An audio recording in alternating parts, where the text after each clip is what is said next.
Hello there. Welcome to my stream. I am Nick and I will be your GM for the night. And tonight is a special night because we are going to finally be playing the finale of my Kids on Bike RPG module, What Lurks in Creek Hollow.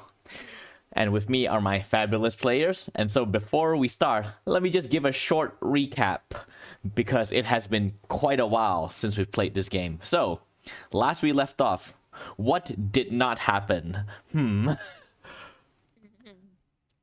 So, Ryan decided to take matters into his own hands, bought a gun from the local gun shop, Harris Hardware, and marched straight into the forest. And Seth, you and Paula decided to tag along, and all three of you witnessed an attack by this monster, the one that has been committing the killings as far as you know. It almost attacked you, but then it was stopped by another creature, and in the course of the three of you running away, you, Seth, sprained your ankle, forcing Ryan to carry you. And as he does, both of you fall through a hole in the ground, depositing you into a cave system. Cyrus, in the aftermath of the bombshell that Lisa dropped you, you decided to hang out with Dustin, but ultimately decided not to follow through with your plan to, bring him to the old Myers place and ended up being separated.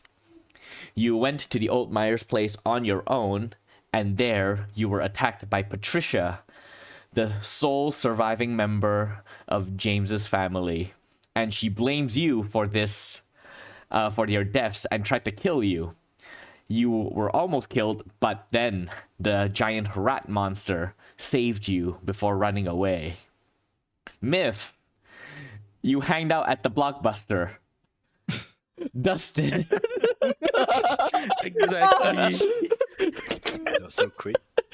Yeah, don't worry. I have some stuff prepared for Matthew.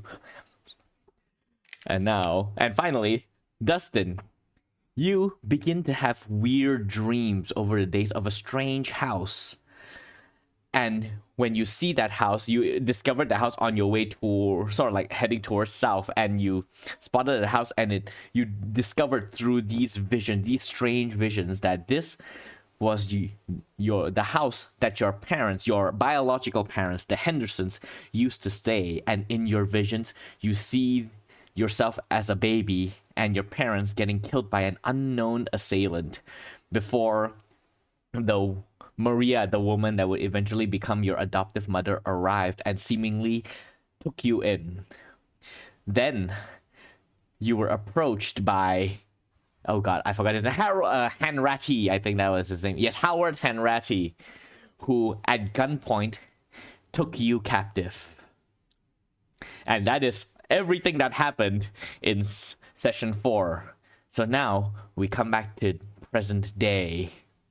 So, Cyrus, you stand there clutching your shoulder where a couple of shotgun shrapnels from Patricia's gun cut into your flesh. It stings, but that is the least of your concerns, because right now you stare in front of you is the bloodied corpse of Patricia, having been killed by the giant rat creature that has leapt out through the factory window. You are just standing there, looking down at the body, panting softly. What do you do? Oh shit.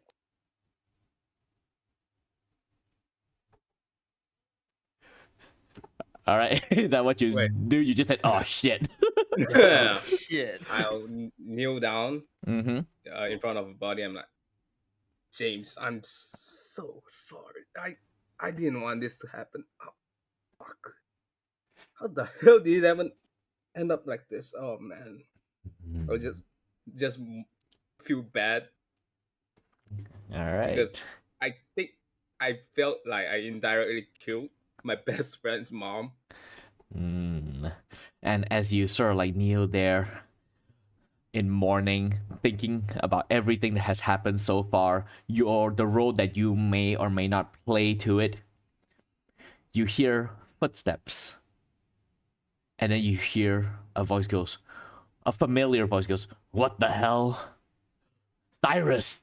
And you look up, and you see approaching, sort of like from towards the side, you're kneeling there with Patricia's body in front of you. Towards your maybe 6 o'clock, so towards like your 8 o'clock, you see rounding up from one of those large machinery inside this abandoned factory. You see Sheriff Ken Peterson arrived, his handgun out at the ready, and he's looking at Patricia's body in disbelief. And then he looked up at you. What the hell are you doing here? What happened here?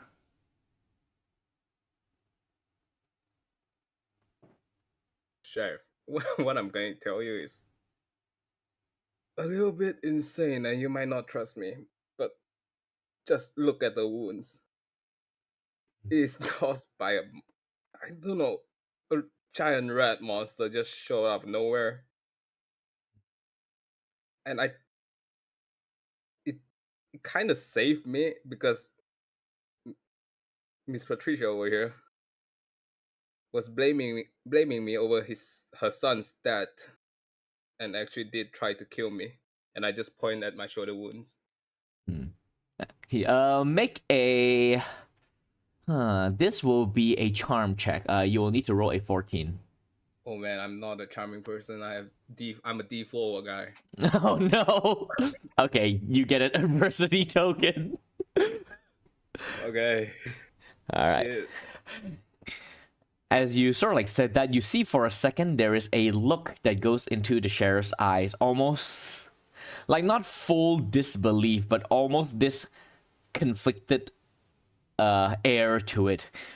But then he looks down at Patricia's body, notices the shotgun, and then he looks past you beneath one of the conveyor belts. He sees the revolver that used to belong to your friend James, the one that went missing from the sheriff's office. Oh, yeah. And then he looks back at you. Where did you get that? Did you take it? Did you take it from the station? And he walks forward. His gun is like at his side. He's not pointing it at you, but his body posture is sort of like a bit more stiff now as he takes a couple of steps forward. I'm sorry, I'm having time. What was her name? Lisa, was it? Yes. The woman? Someone gave that gun to me. Who? It was Lisa. Lisa? Yeah. That strange self-help girl? Yes, and she asked me to take Dustin here, but I did not. I did not do as he asked me to. All right. What are you trying to say here? First, a rat monster saved you from Patricia, who was trying to kill you, and now this random woman that showed up a couple of months ago broke into the sheriff's office to steal a gun and gave it to you to kidnap Dustin? What is going on here, huh? What are you trying to say? I'm as confused as you are, Sheriff. I went here looking for answers, and I've just given more questions. I don't know. And he sort of like sighed, and he has this conflicted look in his gaze, and he's like, as if like he's trying to decide what to do. And then he goes, and then he puts his gun away. All right, Cyrus, I'm gonna need you to come down to the station with me. All right? Yeah. And then he looks down at the body, and then he reaches towards his walkie. He activates it and he lifts it up towards his lip and is about to say something before you notice a shape appear behind him. But before you can say anything, you see a hand raised behind him, clutching something long, and then you hear a sharp boom, and something hit against the back of the sheriff's head, and he falls onto the ground a bit dazed, and he's like pushing himself up before the figure behind him, and you realize that this is Lisa holding a crowbar, and she slams the crowbar against his head again, and he goes unconscious, lying on the ground, unconscious. And then Lisa looks extremely pissed, clutching onto the crowbar, sort of like panting softly. And then she looks at you. You couldn't even do one single thing, couldn't you? All you had to do was bring Dustin here And that was it. That was all you had to do. And she steps over his body, still holding onto the crowbar before she just drops it towards the side. But you can't even do that. And now things have all gone to shit. I hope you're happy with yourself. And she sort of like stands in front of you next to Patricia's corpse that she just completely ignores. What the fuck did you just do? Oh, don't worry about it. He's just unconscious. Can't really kill him. I owe him something. To sort of like keep a long story short.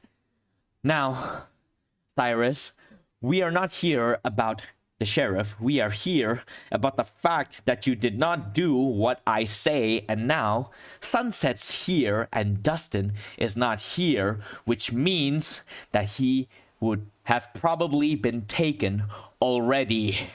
And that is not good. Really not good. And I'm just supposed to be with you. After what you just did. Like, dude, you just gave me a gun from the sheriff office, gave me drugs to drug my best friend. Am I just supposed to do as you ask and trust you? I don't even know if you have good intentions or not. Yes! You are supposed... Calms down and go, look, you have no idea what is going on right now. How long I have planned everything, taking every single step to move every piece into place. And now I am at the final step, at the threshold, and all that needed to be done to put everything into motion was for you to bring Dustin here. But you didn't, and now everything is ruined. You're right, I have no idea. So why am I supposed to do as you ask? And then she sort of like leans back a bit. I'm sure you know about that little film crew that has waltzed their way into town, right? Mr. Farrier and his crew. He is not just a filmmaker. He is not just a protege to some avant-garde filmmaker from ages past. He is the new leader of 10th Eye. And I specifically arranged everything to lure him back here at this exact moment so that I can kill him and his entire insipid cult. And it hinges on Dustin not falling into their hands. I thought 10 Eyes is just a self-help group. Oh, that was just something that I concocted in order to ruin their name as sort of a joke. But that's not important right now. What's important is that Dustin is in their hands now. And because of you, there is a chance that he might not survive. And if he doesn't survive, your town don't. But, all is not lost. All you need to do is go to where 10th Eye is, where they will conduct their little ritual, and stop them from killing Dustin, and maybe you can salvage this entire clusterfuck you placed us in, huh? Is that amiable? She sort of like leans down towards you, sort of looking down at you while you're still crouched on the floor. How do you respond? You're expecting me, a 15-year-old kid with an injured shoulder, to go against a cult? I mean, do you have something that will help me? Or are you coming along? No, you have to be the one to do it because I can't touch them. And she sort of like reining herself back and sort of like calms herself, taking a deep breath. No. It cannot be me. It has to be you. Or anyone else, but you're all I have. So you will have to do it. Thankfully, I had a failsafe. I marked that Henderson boy before Farrier could, so that should delay his ritual for a bit. But it But Farrier might still believe that he can enact the ritual with Dustin anyway, so you're the only one that can go and save him. Do you understand?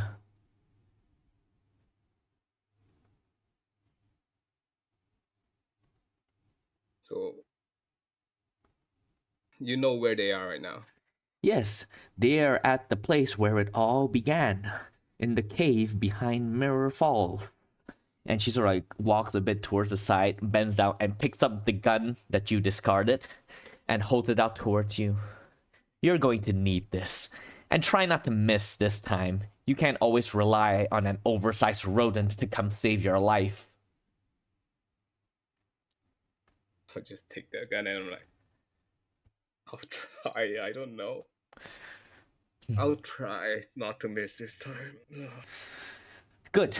Now get up. She reaches down and grabs your shoulder and pull you up. And as he does, you hear a shuffling sound behind Lisa, and you look behind and see that the sheriff has sort of like regained his consciousness, a bit groggily, a bit of blood along the side of his head. Through his blurry eyes, he looks towards you, sees Lisa forcibly grabbing you. His eyes widen, and in his sort of like unconscious state, he reaches into his shoulder holster, pulls out his gun, and bang! The bullet goes through Lisa's head. And then her body falls to the ground. And her hand goes slack on your shoulder. Oh, shit. And then Sheriff Peterson clutches. Ugh! What the? I thought she was trying to hurt you. Are you all right? I'm alright, Sheriff, but Look. I don't know what's going to happen to us right now. Look, it doesn't matter. I'll take care of this. He looks down at her body, and you could have sworn you can see in his eyes a glimmer of recognition in his eyes, but not recognition as in, oh, this is Lisa, that strange self-help person, but a deeper one than that. But before you can even process that, he turns to, all right, come on, Cyrus. I need to bring you down to the station. I'll take care of this, all right? What do? Do you follow the sheriff, or do you do something else? The sheriff sounds, sus. Yeah, and then he looks down at your hand, sees you holding the gun, and he goes, Cyrus, give me the gun. Oh. Sheriff, I got somewhere else to go. I promise I'll come back to the station after I'm done with my stuff. No, you are not going anywhere. You are coming with me down to the station, and then we are going to get to the bottom of this. No more of these Clint Eastwood lone gunsman type. Just come with me, all right? You can trust me. And he walks, take a couple of steps closer towards you. I'm taking a couple steps back away from him. Look, Cyrus, just trust me. There are more going on here than you can possibly know, than I could possibly know, but we can get to the bottom of this. It doesn't have to go any more out of hand than it already is, all right? Just give me the gun and come with me. And he holds one hand out and takes a few more steps towards you. I'm sorry, Sheriff. I don't know who I can trust anymore. And I'm just trying to run away from... All right. Let's get out of there. All right, roll flight. This will be a 5. Because he is not expecting you to just turn around and bolt like that.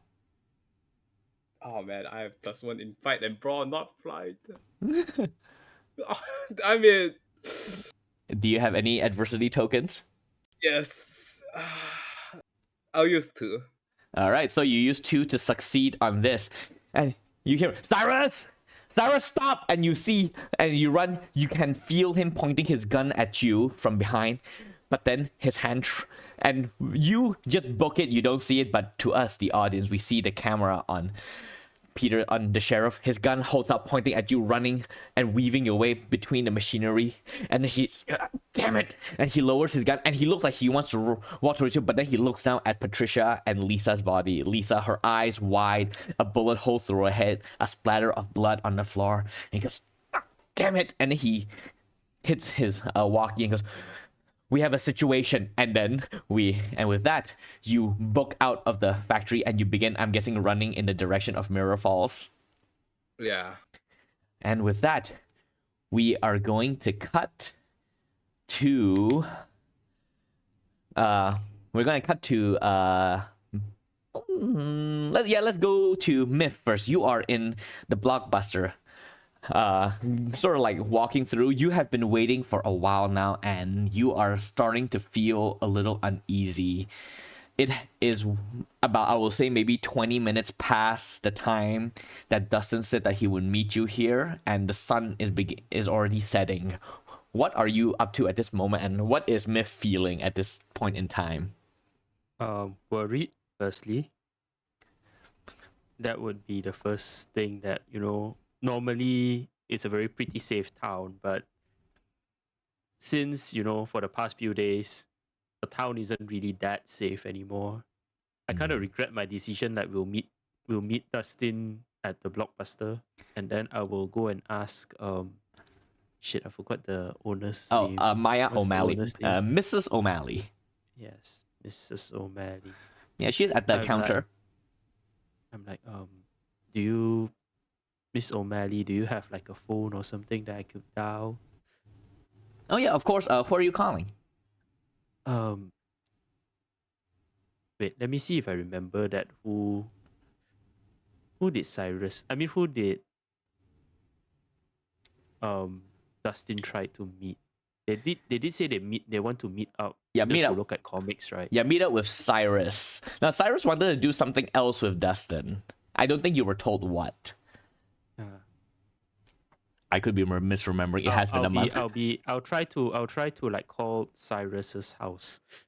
All right, It's a small town, right? It still be like connect, right? Yeah, and just, like, call... yeah, and even if you don't, the Blockbuster would have like a register of all of the different residents and their phone numbers and address, so you can find it either way. You sort of like dial Cyrus's home, and after a while, like it beeps, and then someone picks up, and you hear a familiar voice, Mrs. Jimenez, Olivia, Cyrus's mom. Hello. Yes, hi, Miss Jimenez. I was just wondering, is Cyrus home? I'm sorry, who's this? It is Matthew. Oh, Matthew. Maria's kid. Yes, Maria's kid. I was just wondering, is he home, perhaps, or maybe it's my brother there? And you can hear like a soft pause. No, Cyrus isn't home at the moment, but then again, he is rarely home this early. You know how he is. But your brother, you're asking about? Yes, they did say they were planning to meet up, but it has been quite a while, and I'm here in the Blockbuster, and I'm not seeing either of them, so I was kind of worried. And then you see there is a long pause. And then, I'm sorry, I'm gonna have to call you back. Hang up. Oh no. And you're right there? Okay, no, she's British. You're right there? My goodness. Something feels off. What are you talking about? My sibling census is going off. This player speaking. Miss Jimenez just like, we haven't finished our conversation. Miss Jimenez just kind of turned off her phone. Hang up. There is no such thing as turn off. Oh, sorry. Just, what is the word? Yeah, hang up. Cut off. Hang up. Yes, hang up. My brain. Yep. Yeah. I think something is wrong. Oh. I might need to go. Oh, all right. Stay safe then. And you sort of take the phone and you turn around to, and as you can hear at the back as Mrs. O'Malley puts the phone back onto where it sits. Oh God, I forgot the thing. She hangs up the phone. The moment she does, the phone immediately begins to ring again, and she like looks down at it, frowns a bit, picks it up. Blockbuster, how may I help you? Dustin, and you freeze and turn around. Wait, slow down. She was what? Yes, he's still here. All right, I'll get him. Matthew, Mrs. Webb is on the line, and you know Mrs. Webb to be the owner, the chief librarian of the local Creek Hollow Library. She says she saw your brother and she wanted to talk to you. Oh, yes, please. I'm gonna like very panically grab the phone. All right, you. Hello, Miss Webb. Yes. This is Matthew, is it? Oh, why is she British? All of them are Oh no! someone No, this was not the voice I gave her. Like I was trying to do an old lady's voice, and it just become like, "Hello, little British old lady. children." He became the queen. Yeah. Hello, children. Yeah. Oh yes. This is Matthew. Yes, Miss Webb. Yes. So, a most strange thing happened earlier. This kid, the Cyrus, the Jimenez boy came to the library and dropped your brother off, and he was unconscious. Then he left, saying that there was something he had to do. I'm gonna like the face of like in front of like the blockbuster lady, Miss O'Malley, but my face will change, like into a very worried look. I'll look at and then I'll ask, Miss Webb, is my brother still there?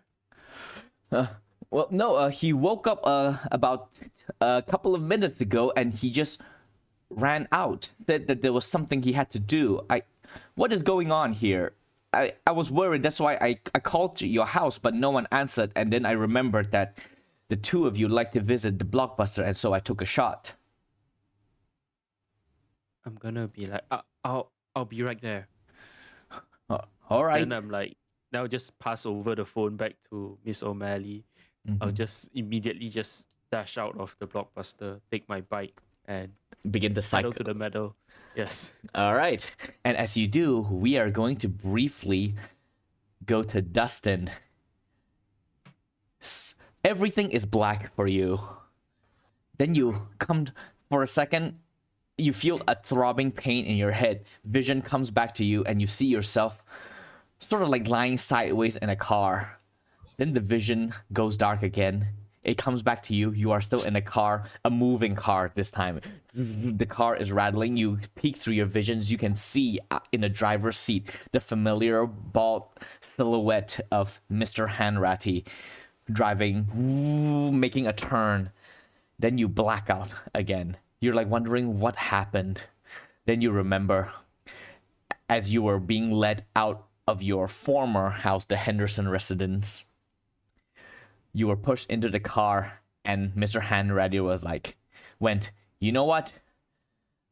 I don't like the idea of a child flailing around my car. Really sorry about this. And then he clocked you in the head with the butt of his gun, and everything went black for you. And then everything goes black again for you in present day. And then your vision comes back to you. And you look around. And you see around you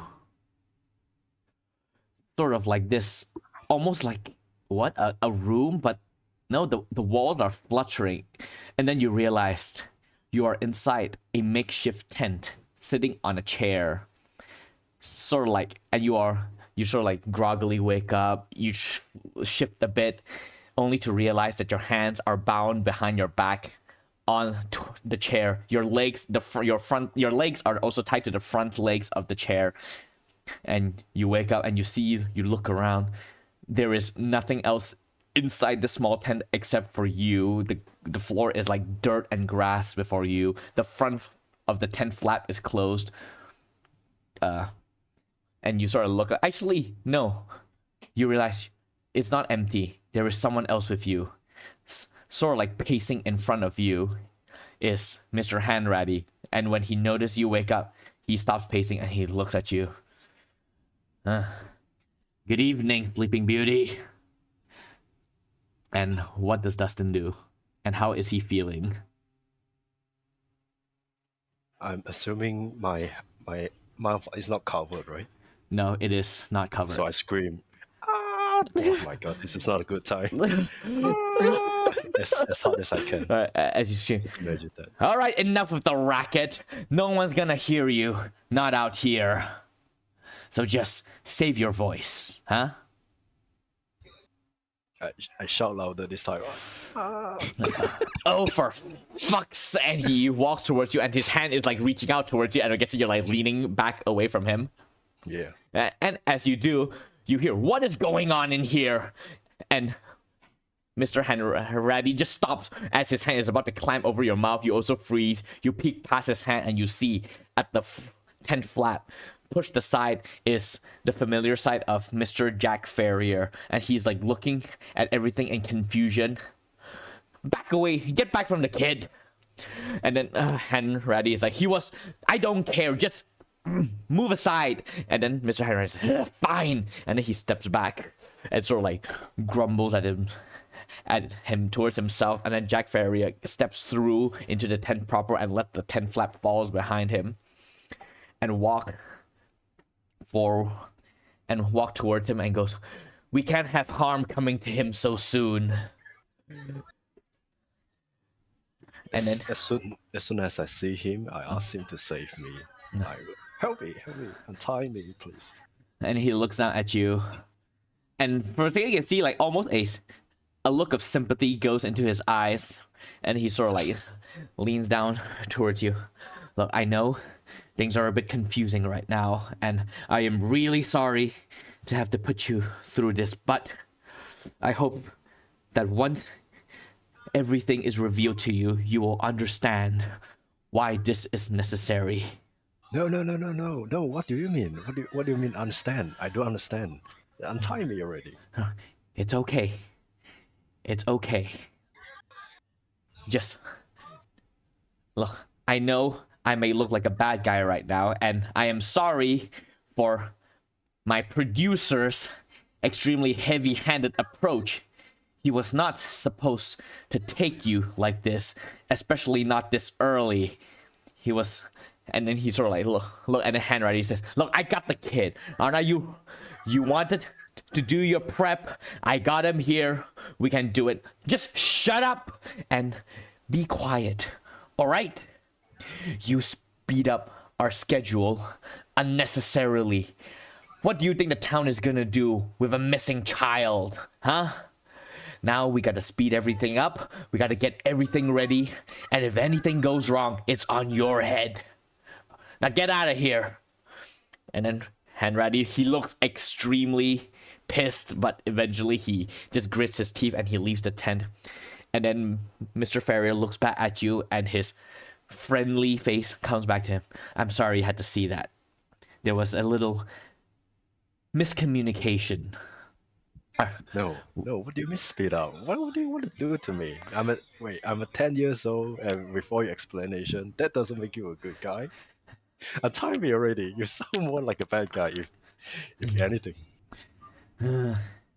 I'm sorry you feel that way, but I suppose to a 10-year-old child, the world is a lot more black and white. But I can assure you that things are not as binary as it seems. Once everything is prepared, I will show you, and you will understand. And I guarantee you, everyone will appreciate what you are sacrificing for all of us. Sacrifice? Nobody told me about sacrifice. Wait, you were nice to me. Leo likes you. He loves you. He adores you. Why are you doing this? You'll find out. And with that, he begins to walk. He turns and leaves the tent. And what do you do? My mouth's still open, right? So I Yes. scream louder. I will scream again. All right. You just continue screaming, and you struggle and kick your feet, but the ropes is tied too tightly, and you are unable to free yourself. And as you sort of like take in the gravity of your situation and the confusion as to what is going on, we are going to cut to Saf as you sort of like stand. I will say, as we come to you, you are inside the cave that you fell into, that you woke up in at the end of last session. And currently, you are standing on Ryan's hand, which he interlocked together with your foot on it. He is trying to boost you up against the rock wall, trying to see if you can climb up out towards the hole that the two of you fell into, seeing it as the most surefire way to get up. And you are like sort of like scrambling, trying to get a handhold against the side of the wall, but you couldn't find any. And from the bottom, Ryan's like going, anything? No, I'm trying my best, dear, but I don't think I can. Oh no. And at the moment you because you are standing on his hand on your left leg, your right leg, the busted leg, is sort of like floating in thin air right now with your knees braced against the wall, and you're scrambling. And at some point you sort of like the rocks scatter a bit, and you sort of like almost fall off the side. But thankfully Ryan was able to realize what is happening. He instantly grabs onto you and put you back onto the ground as you're like sort of like panic from the shock of falling. You all right there?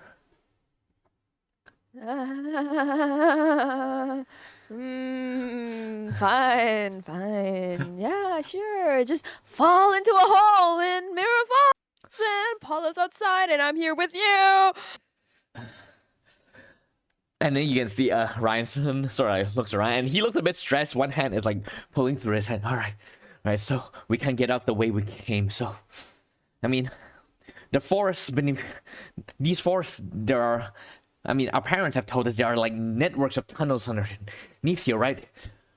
If we walk, chances are we'll be able to find a way out of one of them. You can't be serious right now. You cannot be serious. You're telling. I have a busted leg and you're telling me to go through these? It's fine. This is why I told you not to come here. Look, and as you say that, you can see guilt go enters his features. Look, I know you were right. I am sorry, but sorry isn't going to get us out right now. I may have gotten us into this mess, but I'm going to get us out of it. Okay? So just look. My dad brought me cave diving a couple of times when I was younger. I should be able to navigate through here, all right? Just stay close and lean on me, all right? Keep pressure off your leg. And I think Saf just grumbles at this point because they know the moment they open their mouth, they're gonna go all like pissy and neurotic on him. So they're like, okay, I'm gonna stay silent. I'm just gonna follow you, but I'm like begrudgingly doing it. I'm not happy about this. I will grumble at every second of the way. All right. And Ryan actually takes comfort in that because that is a very sad thing to do, and it sort of like lightens the mood a bit for him. And he sort of like, as you slung like a hand over his shoulder and he supports you, he's ready to reach down and grab the hunting rifle that he had leaning against the side of like a boulder. And then, all right, here goes. And then the two of you begin to march through the tunnel. And I would like you, Saf, to roll me a grit check of 6. Wait. Before that, can I like call out to Paula to see if she's up there? Oh, yeah. Is it like too far up? Yeah, I will say that this is the first thing that you did before we cut to you. And you did shout and there was no response. Either she's not there anymore or she cannot hear you. Yeah. Oh no, Paula. Okay, grit. Yeah, what was the roll? Whoa. No, not great. Roll a 6 in flight. Flight. Okay. Flight. Okay. You have quite good flight. I'm burning one. All right, you burn one to make this a success. And for the result of this, we are going to come back to it as we go to Myth for a bit. As you sort of like in your bike, as you begin to like book your way down towards the Creek Hollow Library from where you are at the local Blockbuster. And I'll say by this point, the sun has fully set, like sort of like, you know, that dark purplish blue sky of like maybe 7 o'clock afternoon, that kind of light, as you're like sort of like biking. And as you do, sort of like going through, like not a lot of people along the side of the road, you begin to see like some people. As you're like sort of cycling along the sidewalk, you see someone approaching from the opposite side, like walking in your direction. And as you approach that person, this guy sort of like with like a bit of like messy red hair, looks a bit out of shape, like the kind of the indicative of someone working at a desk job. We're all familiar with it, like myself. Yep. Yes. Yeah, and he sort of like, Picture it. yep, and then he sort of like holds out a hand towards you. Whoa there! And do you stop? What you want? And he goes, you're not supposed to be out and about like this. You should go back home. And as you look, you can see, so he has like sort of like a tag wearing around his neck that marks him as a member of the Creek Hollow Town Watch. And then you remember the curfew. I'm like, I have no time for this. You're just gonna run away? Yeah, I'm gonna continue cycling. I just asked what do you want. When he says about the like, I realized that there is the curfew. I'll be like, screw this shit. Like, it's not the curfew yet. It is like the curfew is 10 p.m. It is So close to the curfew. yeah, I would say like maybe 9:30-ish around there. And so he's like, "Well, you gotta go back home, kid." But I live over there. I'm gonna try to point a random. You can't lie to me, Rodriguez. I know where you live. You're a small town. And then he's gonna like try to grab onto you. What do you do? I'm gonna use the bike, like kind of like ram over his legs. Just enough for me to get away. All right. This will be a flight check of 10, I will say. Flight. Yes. Oh no. Oh, Do you need to explode? so cute. I don't think I have enough. Oh boy. All right. So you take a adversity token. As you sort of like try to bite over him, one hand, you misjudge your distance. You go over his leg, and your bike does go over his leg. But again, it's a teen's bike. It doesn't really hurt him, and he's like, "Oh, really?" He grabs onto your shoulder and pulls you, and then your bike sort of like falls on the ground, and you just like struggle as just. Hold on, look, I'm not your enemy here. It's dangerous to be out here at night. Come on, I'll bring you back home. And then he begins to lead you. He's sort of like with his other, make you pick up your bike. I'm gonna be like, I really don't want to do this. Can I? I have an I think it's an ability or something called prepared. Oh, and Can what I is? use two adversity? Wait, is it two? Yeah, two adversity tokens Mm-hmm. for me to take something useful that will solve in this situation. Oh, and what will this be? Is it possible if I have like something like pepper spray and I'll spray it on that guy? Would that be? If it's not, I will. If it's not, then it will be the torchlight that I pocketed on episode 1. I'm gonna whack him in the head. Okay, that is a lot more reasonable. Okay, yeah, the torchlight. You have it. You take it out. You try to strike his head. So roll me a fight check of 8. Wait, Actually, no, this burn one will. adversity first. Yeah, you burn your adversity, and then no, this will be. Yeah, this will still be a. No, he's a fairly Light. big guy. I'll say 11. Flight. No, fight. Oh no, this is worse. Oh, is it? Why did I cap out on brains? Uh, Use his brains. You Give me smart. I mean, Give me- I've rolled brains a bunch of times, and I have a D4 on that. Okay, it exploded once. I need how Okay. much again? you need 11. Ooh, ooh, ooh, ooh, ooh. I'm gonna burn all of my adversity then. Oh, Oh. Everything 5. oh. Oh my God. All right. So Okay. you sort of like bash him in the head. He's like, "Ow!" And like, "Oh!" And then he is disoriented. Like, "Are you serious right now?" And what do you do? I'm gonna book it. You gotta get onto your bike, and then you're just gonna instantly Yeah. drive. Yes. Instantly right. All right. Go away. Fly away. Fly far far. All right. You begin to cycle as quickly as you can Like a madman. downwards towards the Creek Hollow Library, and then you hear behind you this guy at the town watch. You will know him as Mr. Ethan Clark, one of the other locals. Wait, did I make something for him? I have his name listed here. Let me see if I have him. Oh yes, he is one of the town's one of the local mechanics at the auto shop in town. So he's like, and like you're running with like, wait, your mother will hear about this, as his voice fades away as you cycle away. And as I would like if I stayed. I mean, if I stayed, my mother will be worse. So I need to go. I need to go. I'm not gonna say that to him. In my heart, I'm just gonna say that I need to go. all right, yeah. So you begin cycling down towards the Creek Hollow Library, and as you do, you see like now that you are a lot more cautious, because now that the town watch is beginning their patrol, it is a lot more dangerous. If you get spotted by the town watch, chances are the same thing will happen to you. So I need you to make another flight check. This one will be a bit lower. This will be a 6 instead.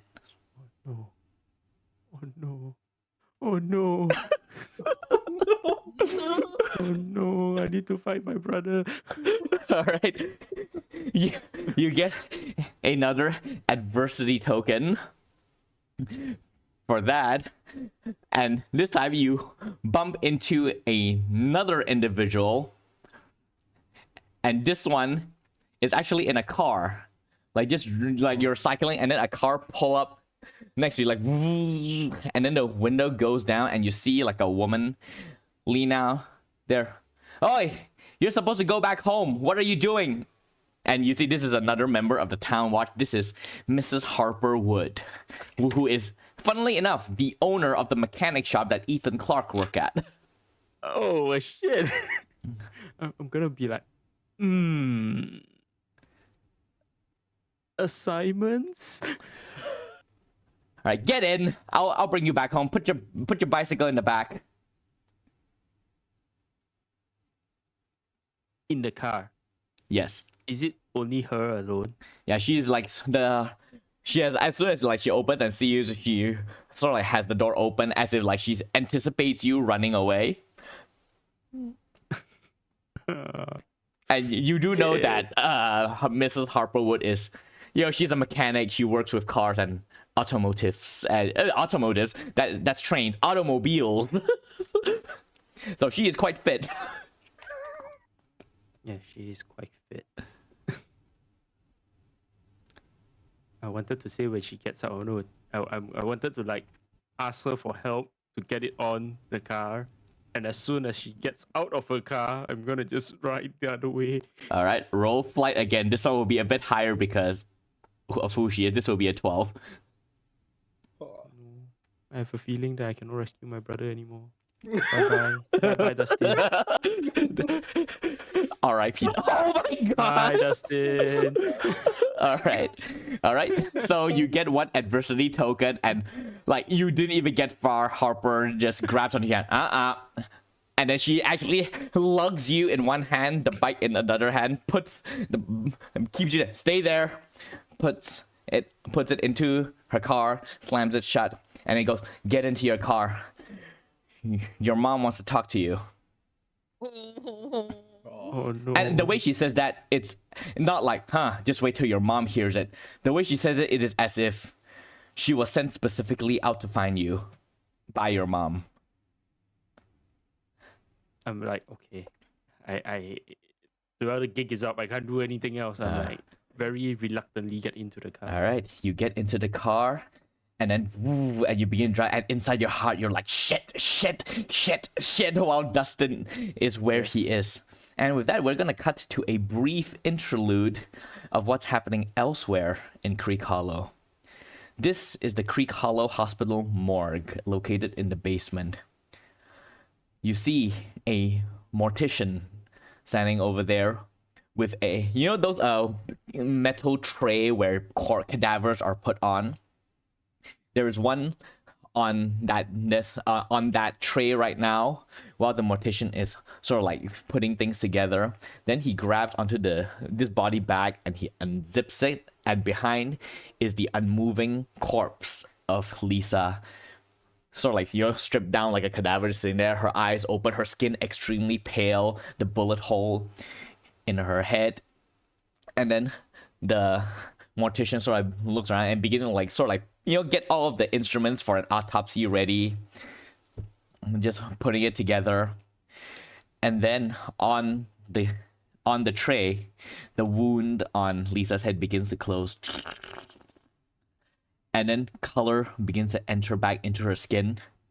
And then color also comes back into her eyes as well. And then she and as it does, the mortician turns around. What the hell? And then instantly Lisa lunges out, grabs onto his neck, and the mortician's eye widens in fear. His hand grabs onto hers, trying to pry off, but then he was caught too off guard. She grabs onto his head and slams it onto the tray that she is lying on. Boom! And then he falls onto the ground, unconscious. And Lisa is sitting on the tray, on sort of like the bed that she's on, just and she sort of like begins to stretch, and you can hear her joints cracking. She sort of like pulls both her legs off towards the side, and she does. You can see because she is stripped down. You can see, or rather, the camera can see on her back. There is this carved into her skin, this elaborate circular runic symbols that spirals all across her back and along sort of like the back of her like her shoulders. And it is not like scars, it is as if the injury was just carved. And so every time she moves, the wounds open and a couple of droplets of blood comes out, but then when she relaxes, the wound sort of like seals itself, but it remains open. And so her back has just like this stain. There's like a stain of blood on the tray that she was lying on, and a couple of like droplets oozing on her back. And you can see her sort of like wincing a bit. It's almost like she's used to the pain from this sigil that is on her flesh. She gets off, leg stumbles a bit. She reaches down, grabs onto the mortician's coat, pulls it off, and puts it on, and begin to leave. And then she enters the sort of like the hospital proper through the corridor, sort of like keeping her head low with the doctor's coat pulled over herself and pretending like she belongs there, sort of like nodding to a couple of people as she sort of enters the main area and walking around. Then eventually she arrives at the elevator. She presses it. Boom. She sort of looks around, sort of like keeping an eye out for anyone that could possibly suspect her. The morgue opens. The elevator door opens. She steps in, hits the ground floor, waits impatiently for it to close. As it closes, someone goes, "Wait!" The elevator door opens. She looks at the person that's entering.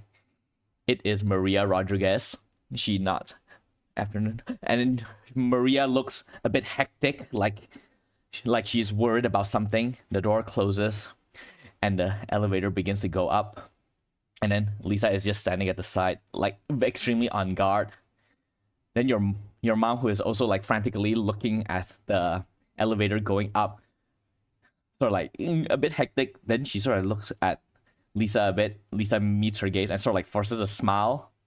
Then your mom's eyes goes down, looks at the doctor's coat where a name tag is on it, looks back at her. "You're not Dr. Frederick."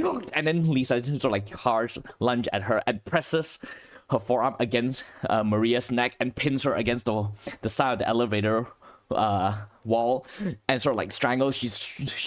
Maria chokes a bit, grabbing onto the hand to try to pull it off. Then ding, the elevator arrives on the ground floor, and then Lisa's like, "Fuck!" The door opens. She pulls back. Maria falls onto the ground, gasping. The people outside is like, "What the hell is going on?" And as Lisa just runs right through and shoves the people outside the elevator aside and instantly books it. And then from behind Maria, I'm fine. Stop her. She attacked me."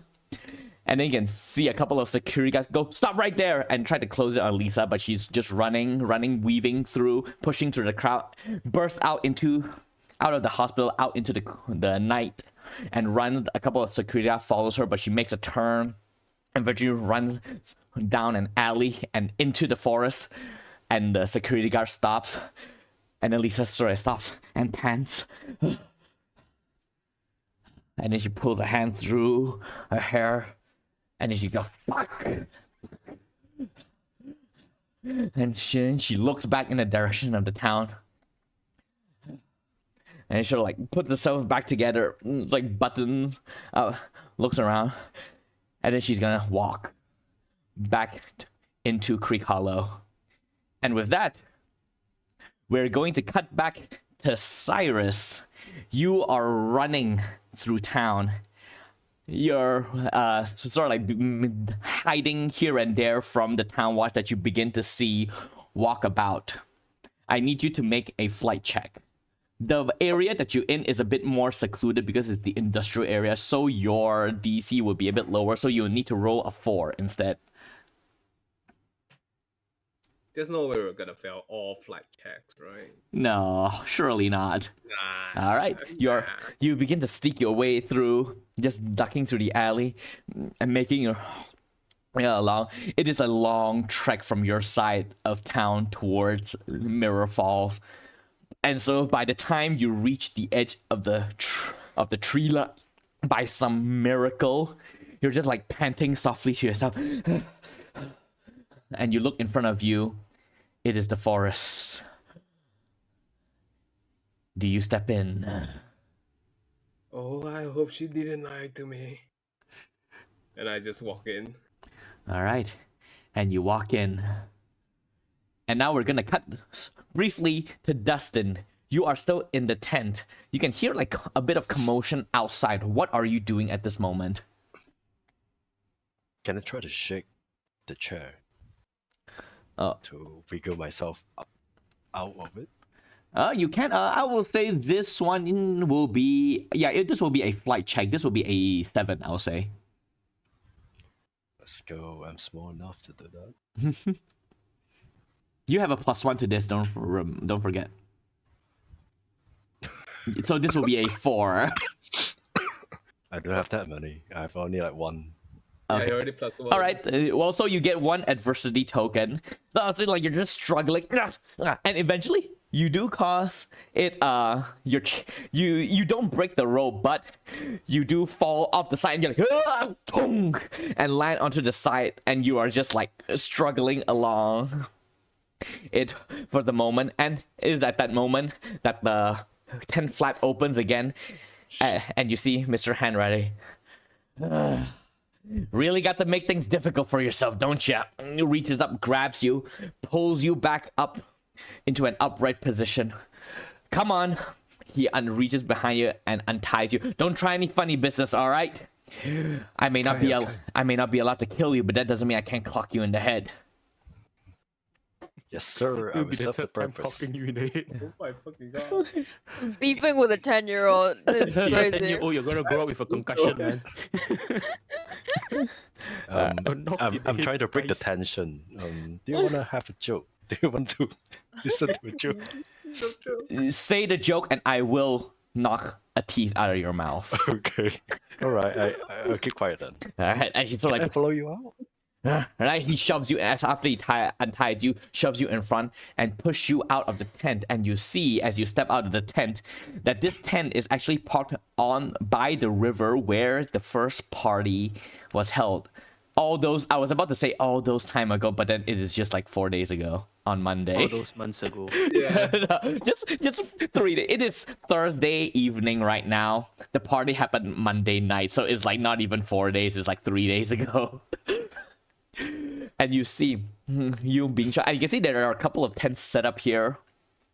As well, there's like 2 to 3 people lurking about, like film crew. But this time the energy is different.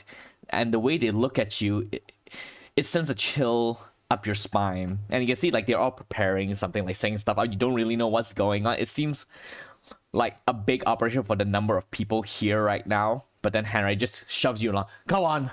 And shoves you towards in the direction of Mirror Falls. And the two of you begin to trek your way up, once deeper into the forest, up the sloping path towards the cave behind Mirror Falls. And as that happens, we are going to go back to Saf with their trusty friend Ryan, who put you in this situation to begin with. The two of you, Rusty. yeah, bestie, and you're like, Oh, and you're just like being led through this. Like the cave is dark, but thankfully you still have the light. It is a bit cracked, the torchlight that Ryan had, but he pulled it out and started sweeping it through the cave, and with you along. Actually, I think you will be the one holding it because he has one hand or over your neck, and then another one clutching the hunting rifle, and it's like going through. The ground is like uneven, it is sloping, and it is extremely difficult going, but you push through. And as you do, Ryan seemingly try to like loosen the tension, just go, so you and Paula, something going on there? As you begin to trek, what do you say? the moment he says that, I think Saf like trips a little and just shoots him like the meanest glare possible. Like, are you serious? You're talking about this right now? All right, not the time. Just trying to lighten the mood. I'll shut up now. And he begins quiet and continue just leading the two of you in silence as you cross through. And as you do, you sort of like enter up through like this larger sort of like a much smaller cavern than the one that you're in, but much larger than the tunnel that you were just in. And there are like puddles of moisture pulled up here and there, stalactites and stalagmites jutting out from the above you and below you. And as soon as you enter, you can see Ryan sort of like scrunches his, it reeks in here, and it does stink. Like the smell of, like, you know, when you left the chicken out too long and it just rotted. Oh. Yes, Val. Yeah. Well, the good news is that we've been sloping upward all this time. The bad news is we gotta go through whatever this is. You ready? Got nowhere else to go. All right. And the two of you begin to cross through, step out into the small cave and walk. And as you do, in the dark, as you sort of like sweep your torchlight around, you begin to pick up like some stuff as you sort of shine. Ryan goes, wait, what is that? You refocus your light and you see that there are like bones scattered throughout the space. Just like dried up, like rotten, desiccated bones, like a few here and there piled up along the corner. And he sort of looks around. I think we might be in the lair of something. Oh God. But don't worry, these bones look too small to be people bones, so probably I don't know, a bear or something. I think I just like slow turn my head to him. I'm like, you think? Let's just move on. And as you like push it through, you sort of like shines the light a bit. You catch something along the cave walls. You're like, what the hell is that? You point at it and you see that parts of the walls here in this cavern is smooth. Too smooth to be natural. And then you look at it, you're like, what? Because there are like some grooves in it, then you realize those grooves are like the gaps in between what seem to be bricks of some kind. And you realize part of this cavern that you're in is constructed into the cave walls itself. Oh no. Oh, okay, Yeah. cool. Yeah, Ryan notices that and goes, huh. Well, the good news is if we make it back alive, National Geographic is gonna go wild over this, we're gonna be famous. I think I smack him a little bit. Awfully cheerful, man. No, you can see, like, as he begins to like chuckle as he says National Geographic is gonna make us rich. It's like the manic, you know, the panicky laugh that is trying a bit too hard as you whack it like, sorry. And he continues going. Psych yourself out, man. All right. And then as he goes through, like, as you like sort of step in through like a new tunnel, the one that is like sloping up a bit, and that is when you hear it, Saf.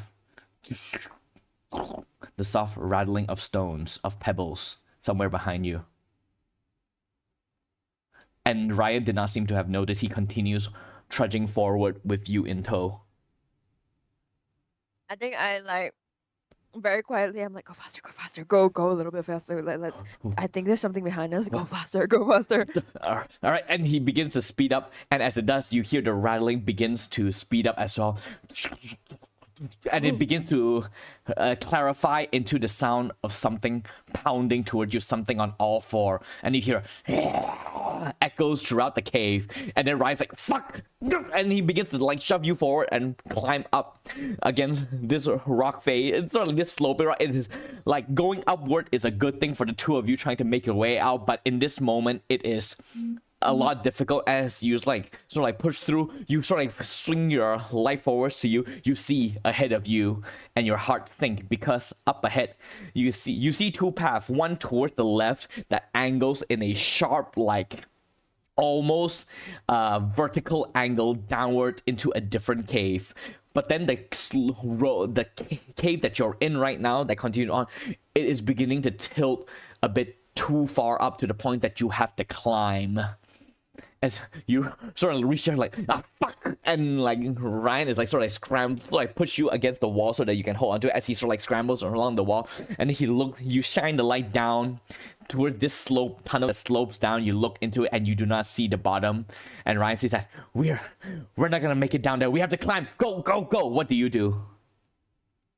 I'm gonna try my best to climb. All right, you climb a roll brawn. This will be a 12 brawn, and you will have a +1 to it because Ryan is helping you. Isn't it because I'm also a teenager?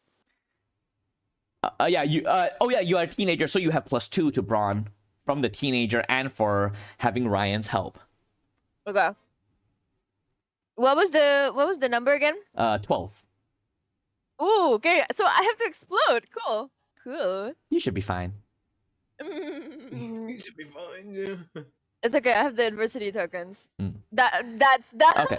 All right. So just so you know, I would like to remind you that in Kids on Bike, it is not success or fail. It is degrees of success or failure.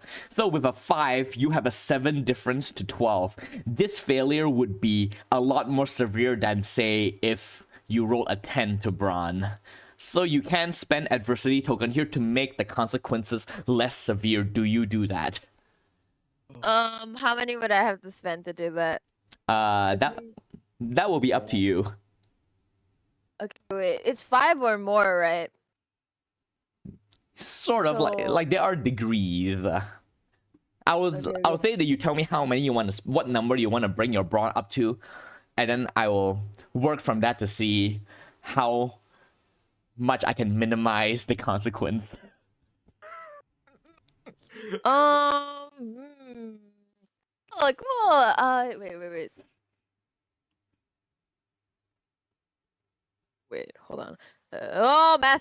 11, 10, 9, Spending 2 to make it to the top. 8, 11. I'll spend 4. So wait. 4? Am I spending 4?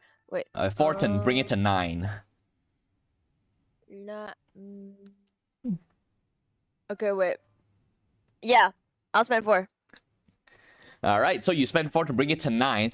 So you're climbing up, like Ryan is like climbing with one hand, like he is, he's a volleyball player, the captain of the volleyball team. So he's like pulling him out with the hunting rifle on his back and like climbing. Occasionally he will reach down to grab you and sort of like pull you up, and eventually he sort of like reaches out and behind you.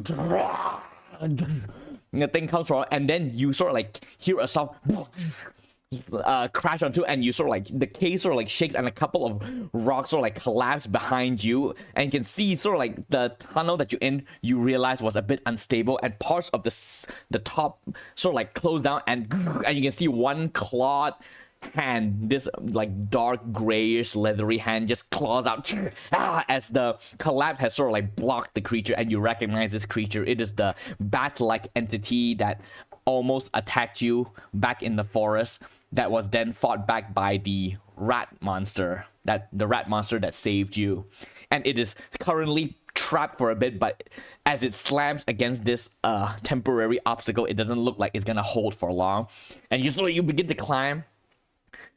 up, and then but then your hands begin to burn.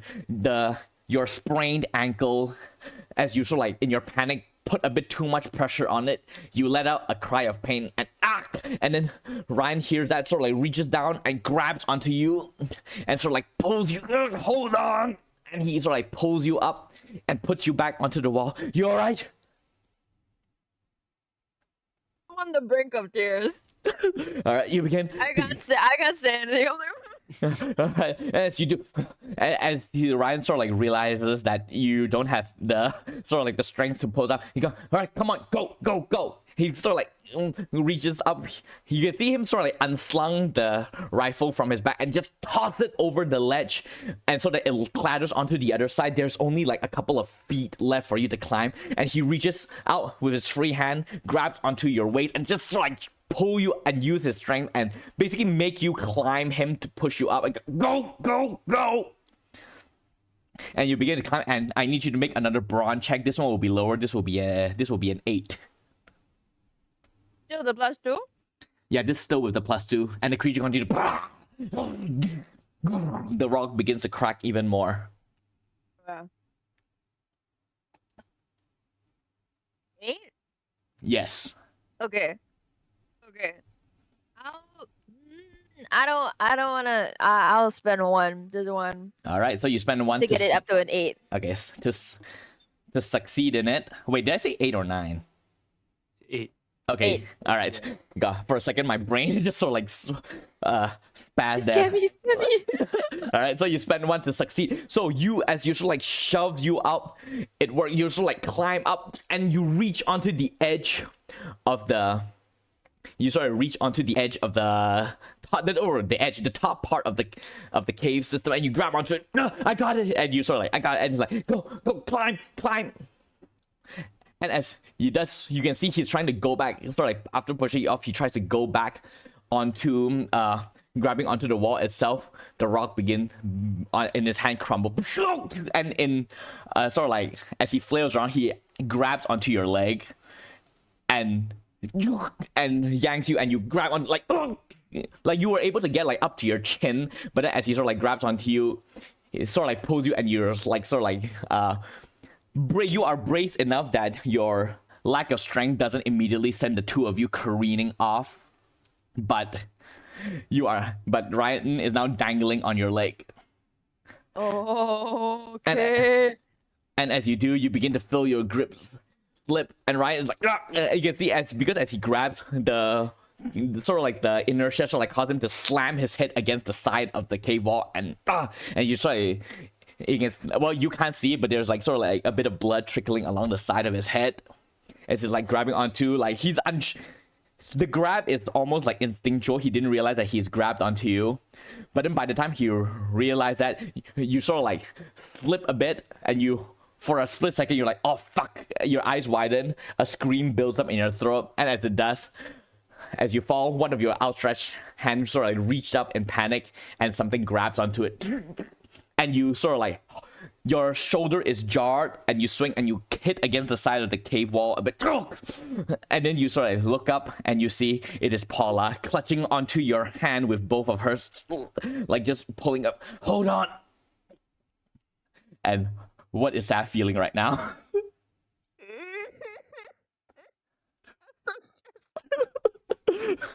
All right. Seth is completely. Seth felt like they were gonna die, like straight up. They thought they were gonna die, and then they see Paula, and it's like seeing an angel. It's just like, oh my god. I'm so stressed out of my mind, but I see her, and like I am trying to just pull myself up All right. as fast as possible. All right, hold on. Like Paula shouts and just begins to pull and pulls, but then for a second her grip sort of like slackens a bit, and then your entire body jerks, and then Ryan is sort of like clutching onto it, and from that angle you're more focused on trying to pull yourself out with Paula's help, but then Ryan sort of looks down, and you can hear the rock is beginning to crumble, and then Ryan is looking down sort of like in fear and like panic, and then looks up at you, And Paula, trying to pull you up, looks back down again.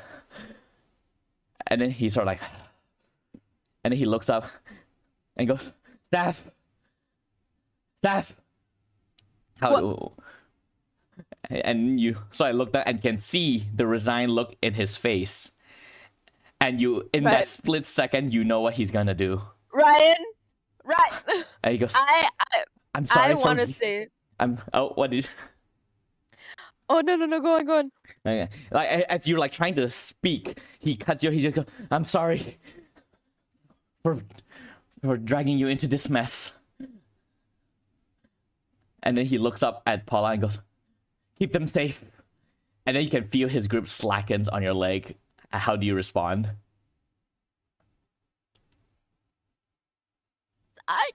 I can't say a thing. I've fully gone into shock.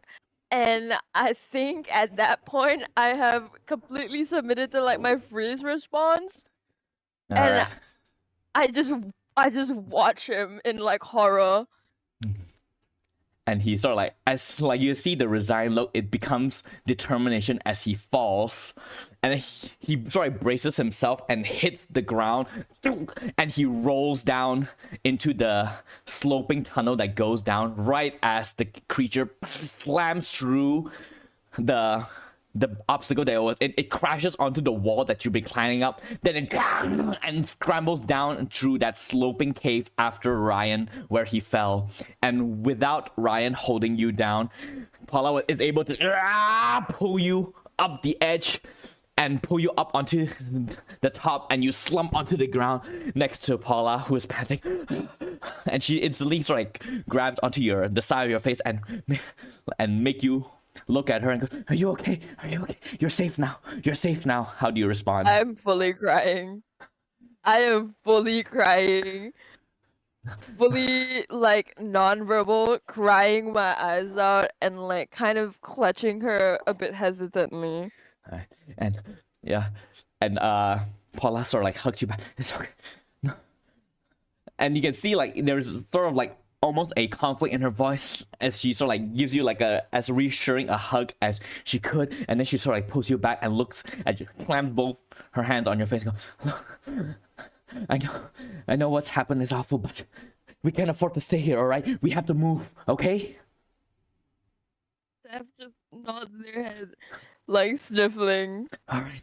And she sort of like lets go of your face and grabs onto sort of like your shoulder and sort of like pulls you up, not so gently. And then she, with her free hand, she grabs onto the hunting rifle that Ryan has tossed up and begins to lead you through the cave as you process the fact that your friend, Ryan, has seemingly given his life to save yours.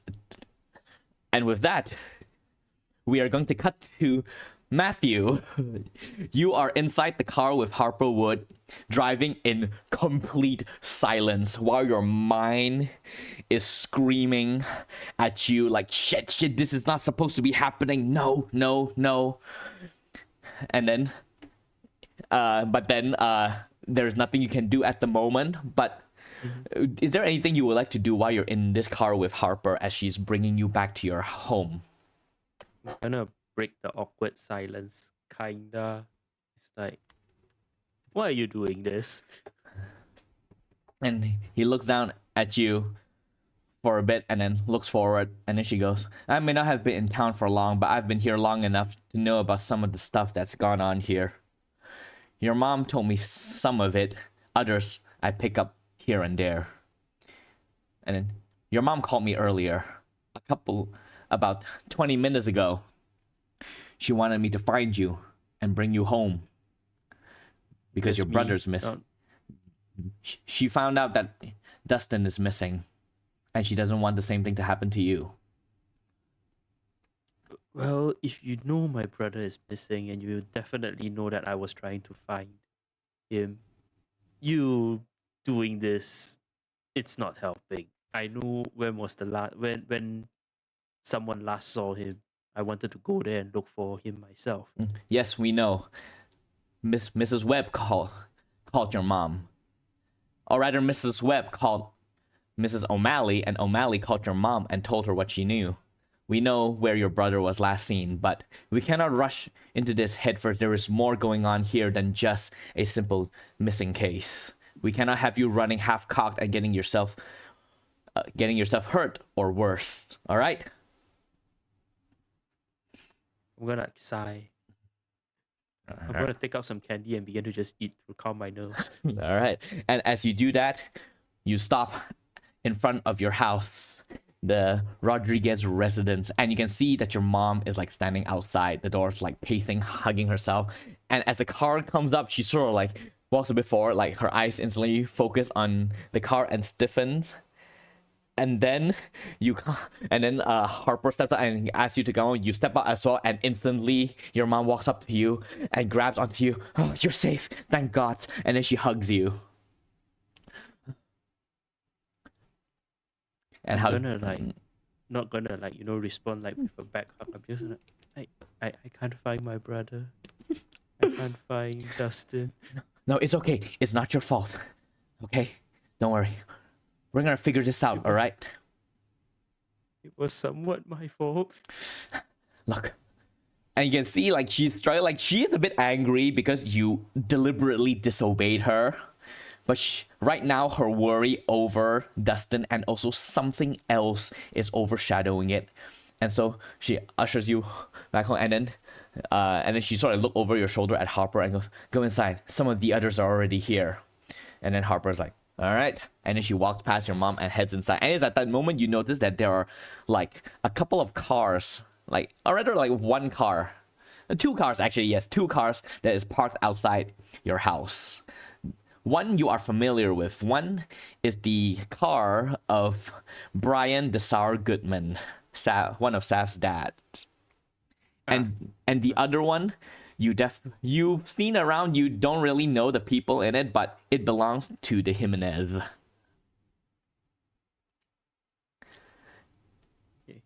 Okay. That one, I think, well, we need adults. So in my thought process, I'm like, okay, at least it looks very serious. I didn't expect it to be that serious kind of thing.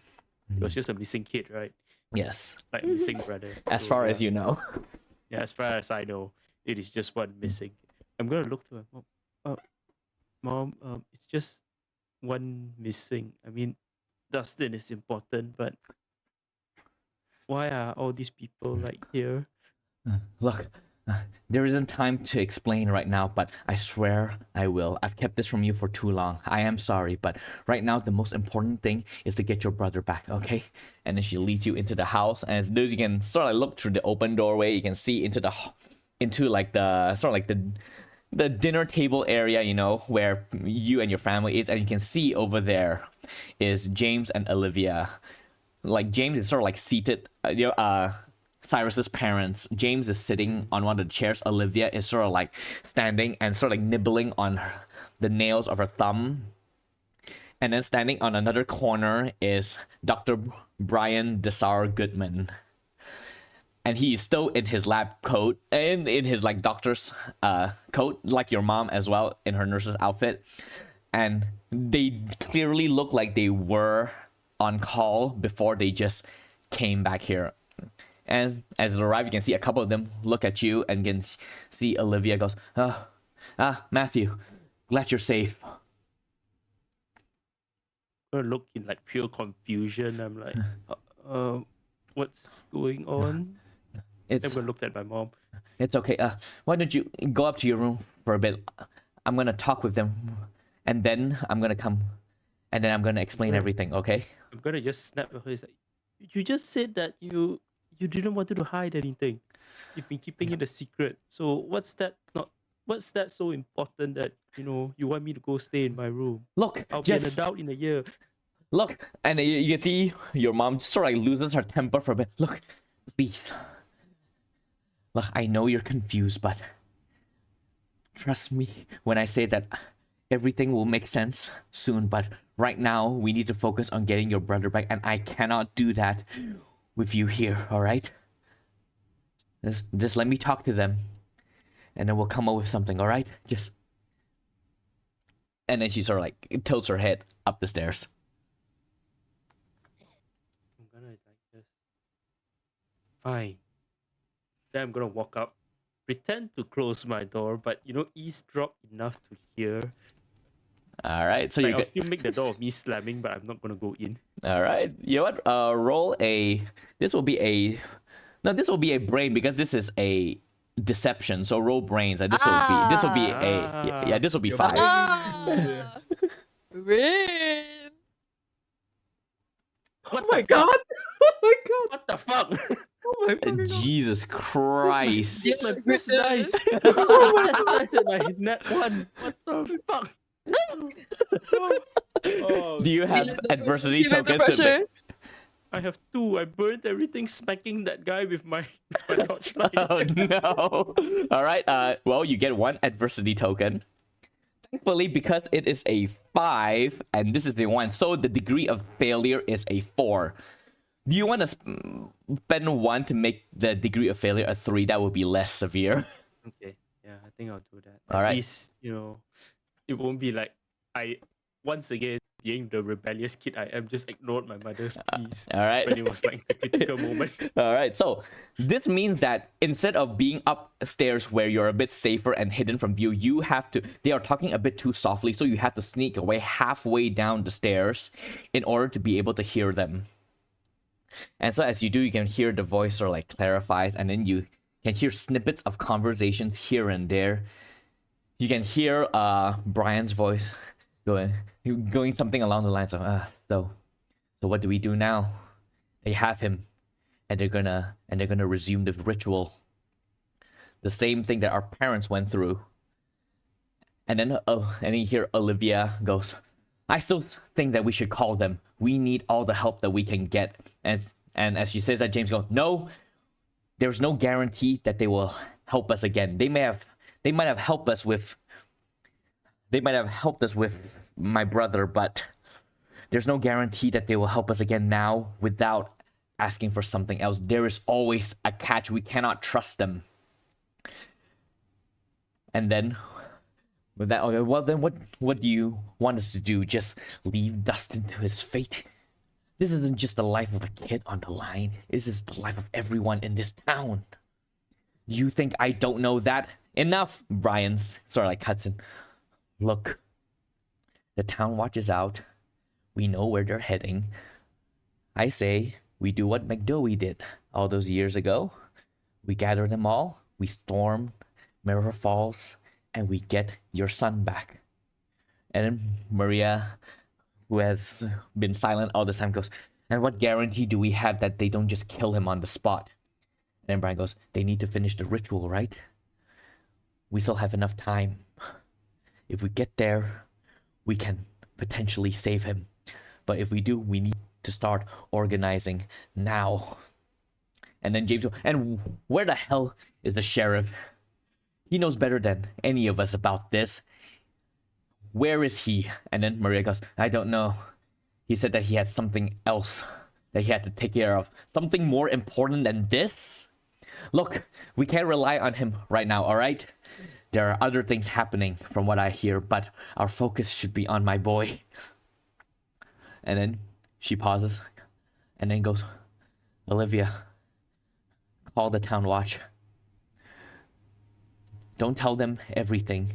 Just tell them that there's a missing child and that he might be at Mirror Falls, and then we go and then we find him. All right? And then Olivia goes, I don't think that's please, this is my son we're talking about. We can't wait anymore. Fine. And then for a second there is a lull. And how is Myth responding to this? Or Matthew? I keep calling him Myth. I'm gonna try to make my way back up again. Try to reset myself back to where I was. Alright, so you're going back into your room. All right. And I will say as you I kind of heard enough. Yeah, I will say as you do, you sort of the stairs sort of creaks a bit and you flinch.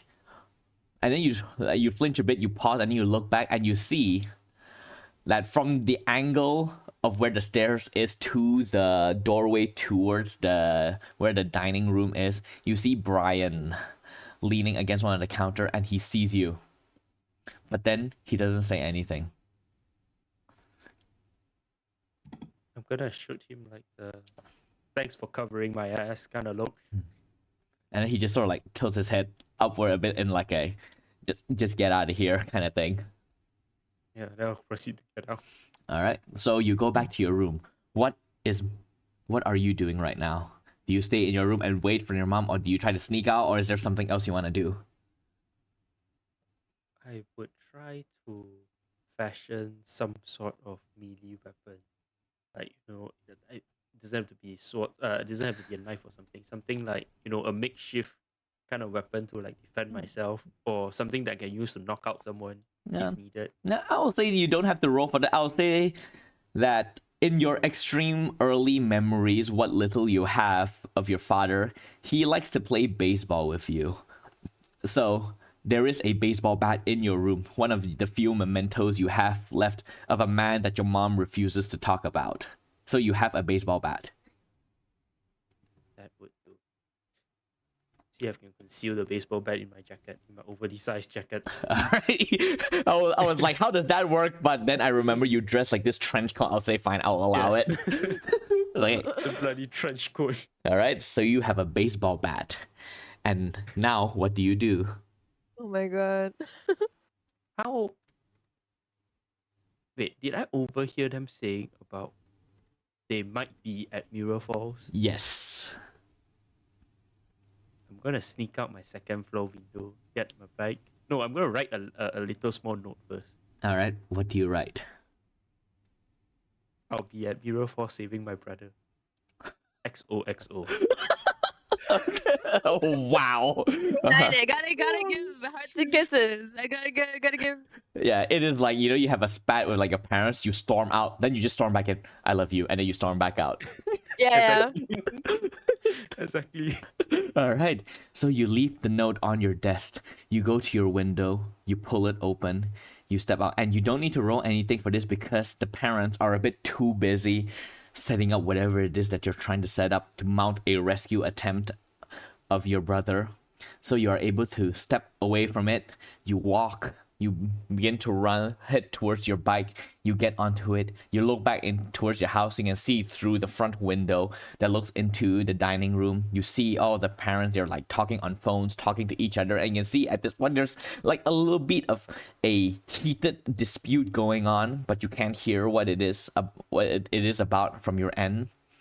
You see this, you brace yourself, you cycle off in the direction of the forest where Mirror Falls sits. And with that, we're going to go into a short 5 to 10 minute break. And then we're going to come back and see what will transpire once everyone makes it to Mirror Falls. All right, we will be right back. Bye. All right, we are back for the second half of the finale of What Lurks in Creek Hollow. And so we are going to begin this with Dustin being led.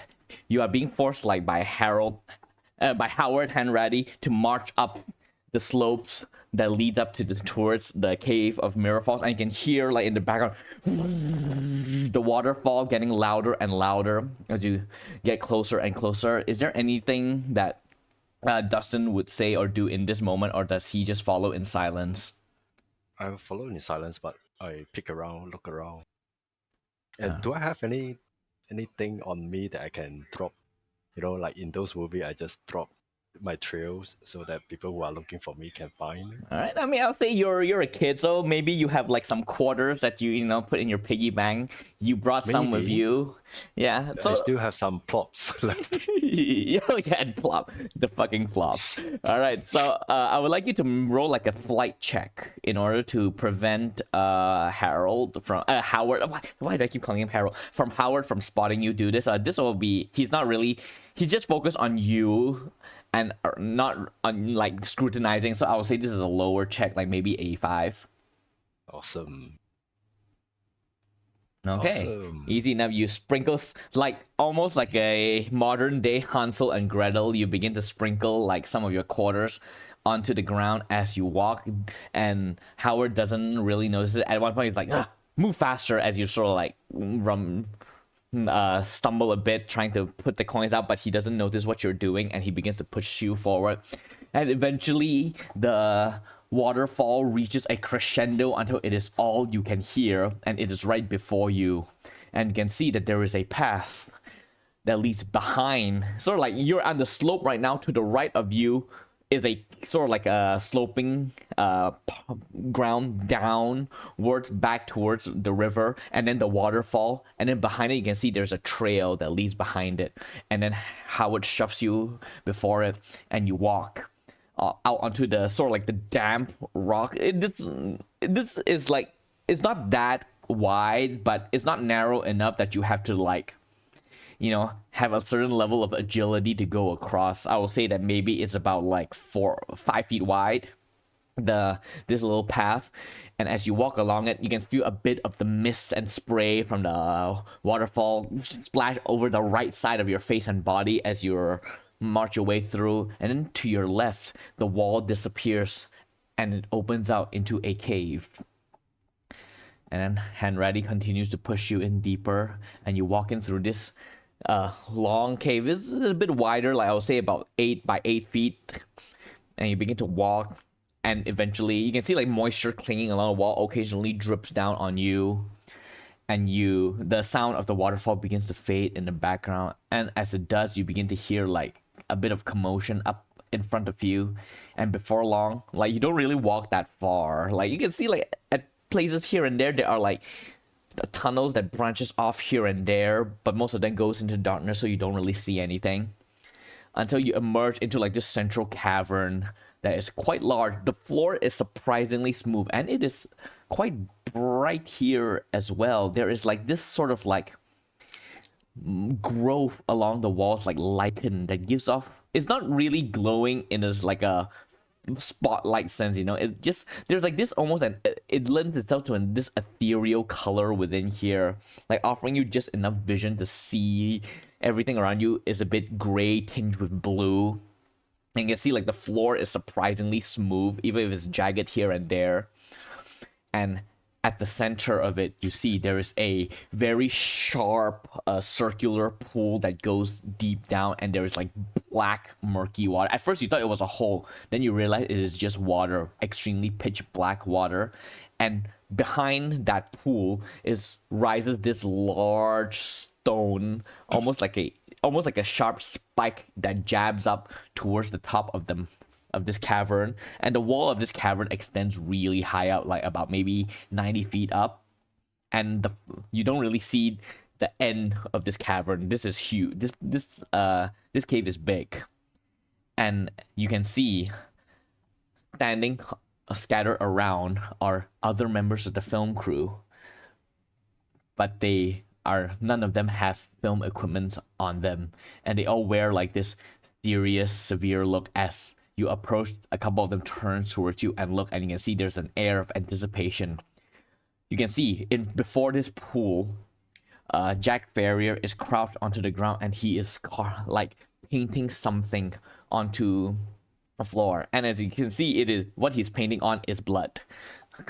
Painting like these circular sigils that scatters throughout the pool. And as you look around, you can see carved onto that jutting spire behind the pool of water are also sigils carved along it as well, that goes all the way up into the darkness of the high ceiling.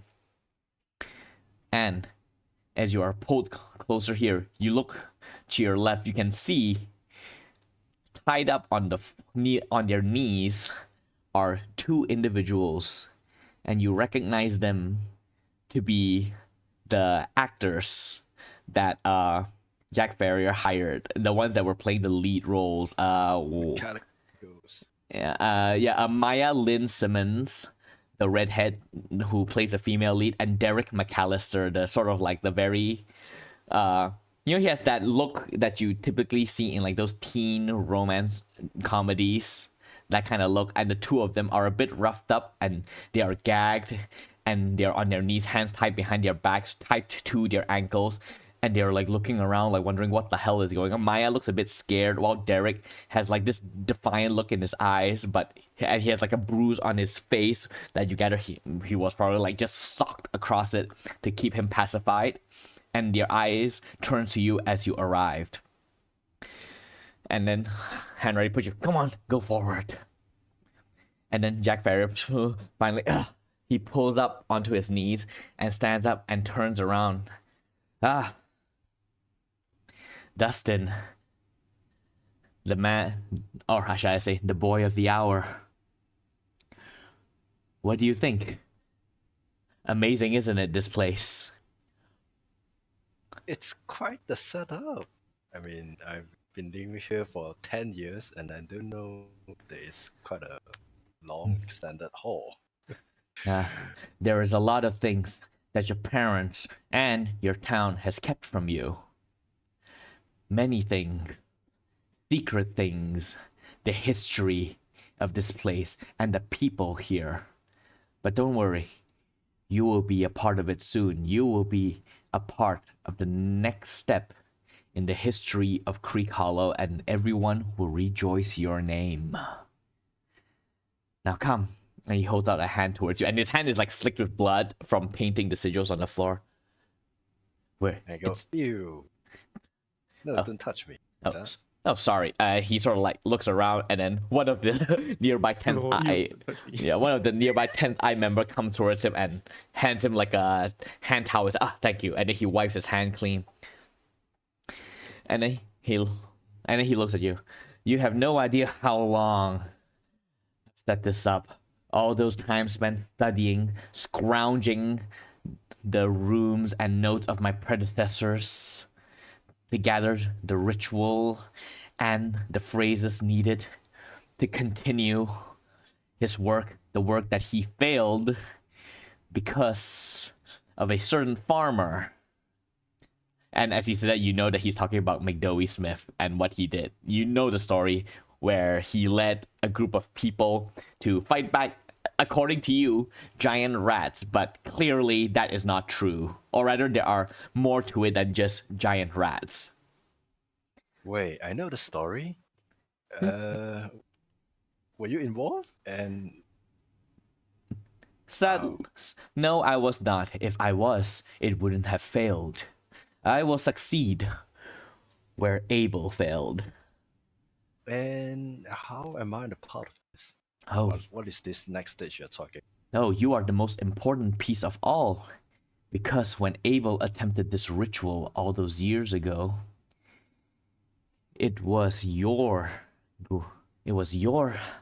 family that offered up their child to be the first sacrifice to the ritual to bring the king over. My parents? Nah. No, not your parents. This is from like the 50s, so probably your grandparents. He's not being very specific about it.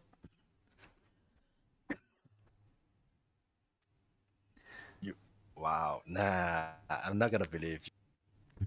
No. You're joking, right? Is there a hidden camera somewhere?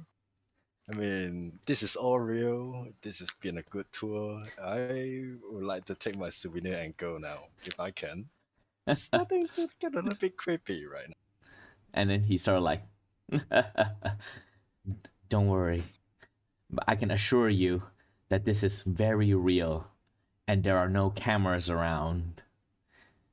This is happening. So, you are saying you're gonna sacrifice me. And what am I going to become? Like, Sacrifice is a strong word. We are offering you to a higher power, and you will be elevated to join into his court so that he can thrive here in our world where he can begin his foothold. I'm 10 years old, I'm processing. He, you mean Jesus? I'm gonna bring Jesus to life. No. You say that you can see a couple of the 10th Eye members around. They sort of look a bit offended, but then Jack Ferris sort of like holds out a hand towards them, and he goes, "No, someone that's actually real." And then he sort of walks forward to you and leans in a bit closer towards you, and he reaches into his pocket and he pulls out a piece of paper and he unfolds it and he holds out open to you, and on it, and he says, "The King in yellow." And then he holds out the paper in front of you and you look at it and you see drawn onto this piece of paper is the exact same sigil that you saw carved onto your desk that then vanished after you look at it. And then as you sort of look at it, you sort of like feel a little bit of, feel a pressure built up in your head, but all of a sudden it just disperses. And then you can see Jack Ferris sort of like frowns a bit and looks at you and he's like, "What?" And then he looks at the paper. And then he sort of for a second you can see his composure breaks and he grabs onto your shoulder. "Who marked you? You've seen this symbol before, haven't you? The yellow sign. Where? And who showed it to you?" Whoa, my man, hang on a second.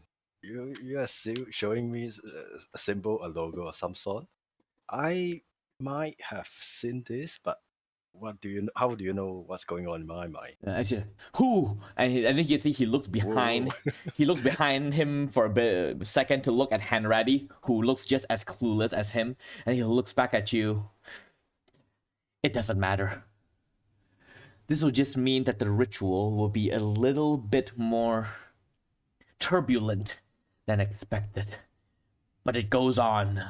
And then you can see Hanratty goes, "Are you sure? I thought you said..." "I know what I said. It's too late now. All the pieces are in place. The timing is almost right. We can afford no other delays. Because..." And then he said, "But of course we wouldn't be in this situation if it weren't for you, isn't it?" And he looks at Hanratty and he's like, Fine. And he sort of backs off. "Just make sure you succeed. I staked my career on this, alright?" And then Jack Farron goes, "You'll get your money." And then Barry looks down at you again. "Now, if you'll please," and then he gestures, "step into the circle." And then we are going to cut to Cyrus. You are sneaking your way through the forest, pushing your way through, running in the direction of Mirror Falls. You know where it is. You've been here a couple of times. What is going through Cyrus's head right now as he's running? He still doesn't fully believe everything is as Lisa told him. So he's not taking a risk, right? Because it's related to one of his best friend. I mean, one of the two best friends that is left. And yeah, he's just marching towards that place, hoping that Dustin is fine, and what Lisa told him is all just lies. All right. And so you get closer, and as you do, you begin to hear a bit of voices ahead of you, and you notice the tents, like about 5 of them by the river. You can hear like the sound of the rivers flowing now. And you can see that there are a couple of people walking around the campsite. You recognize some of them to be the film crew that Jack Farrer came into town with. But the way they're set up here, it doesn't look like they're filming. What do you do? Fuck, isn't that the film crew?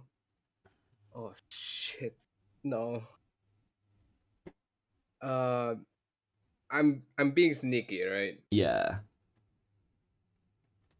Do I see any sign of Dustin or the two main leads?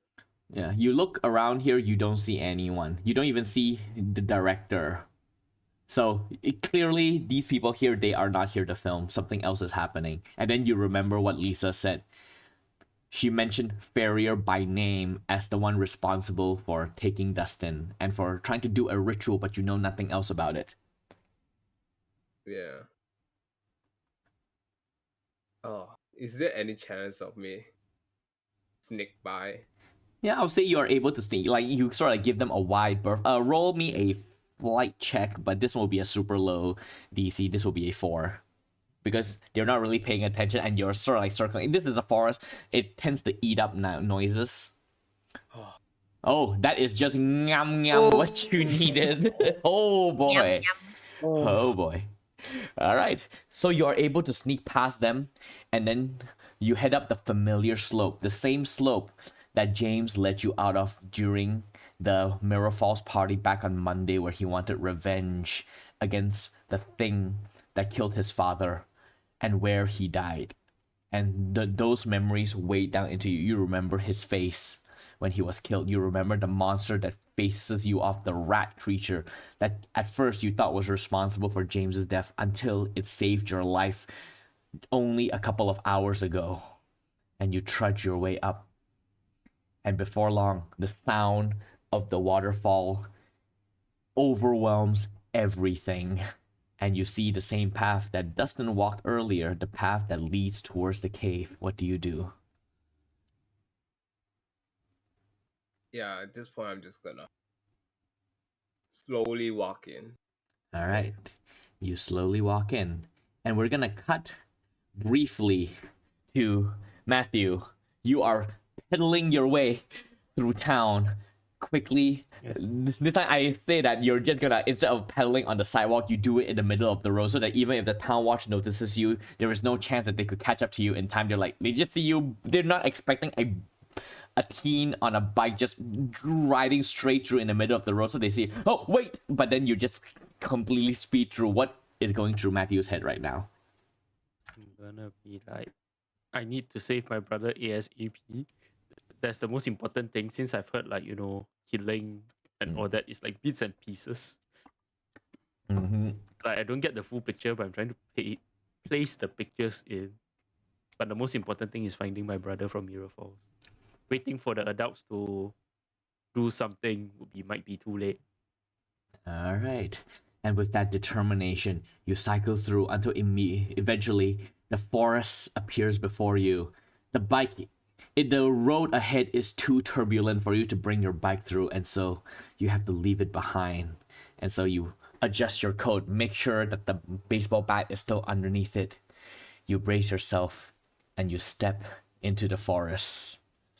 And now we will cut to Saf as you are being led by Paula through the tunnel. Like at this moment, Paula is trying to be as quiet as possible, just weaving through. Like the gun in her other hand is clenched tight until her knuckles go white, and she's just like slowly bringing you along, keeping in mind your sprained ankle so that you lean most of your weight on her. What is going through Saf's head right now? Are we still in like the tunnel systems or are we like outside? No, you're still in the tunnels. Okay. Cool. I guess I just have a lot of like questions as to how she's here, why she came back, and I am feeling immensely guilty about Ryan and also Paula being there, and there's just so many emotions that Saf is Saf is still crying in I think. But like softly, just like tears is running down, cannot stop them. And I think that they are being like as like quiet as well so as to not like, you know, have like voice cracks or like say the wrong thing, and they're just leaning on Paula, and it's a hard task to do for them, but they know that they're quite useless if they don't, so they're just like, okay, I have to go through with this. All right. And so Paula begins to lead you through, and it is at this moment sort of like as you're like sort of like trying to like get your emotions under control, you sort of like begin to notice your surrounding, and you even hear Paula sort of like whispers to herself like, "What the hell?" And you sort of look around, and you can see that the tunnel, at some point, has transitioned into something else.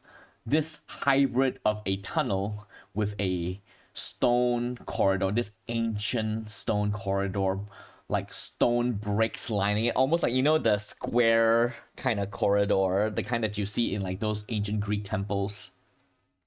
And you can see that it is like parts of it is like that, like the floor is like, you can see is like the jaggedness of like cave walls, cave floors before going to actual like brick floor. Same with the walls and the ceiling as well.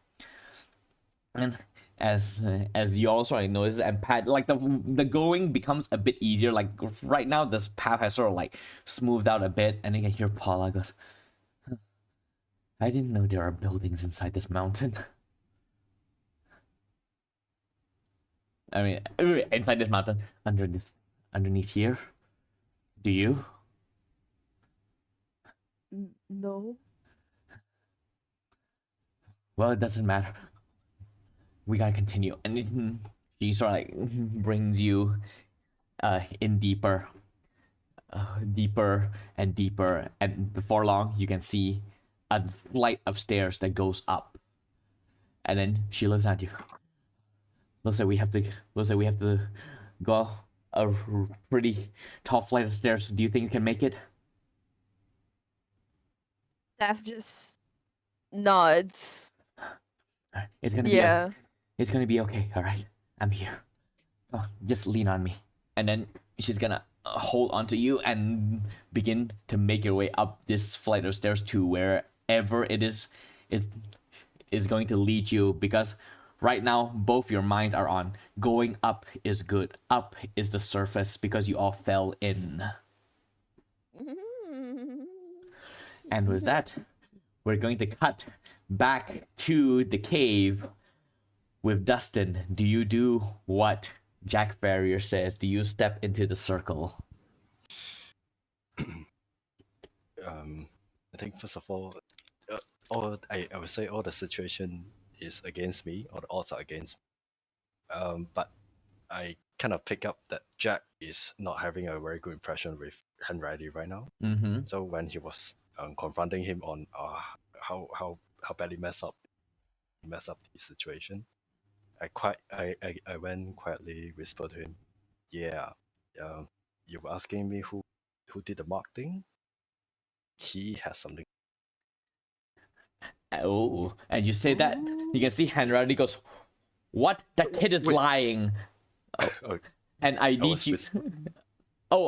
You're whispering it. yeah. All right, you make a charm check. This will be I will say this will be quite. It'll be quite a hard sell. So I'll say it's a 14. You have a kid, you have bonuses. Yeah, you have a +1 to this. And I'll say you get another +1 because Jack Farrah does mistrust Hanratty a bit. You can sense the tension there.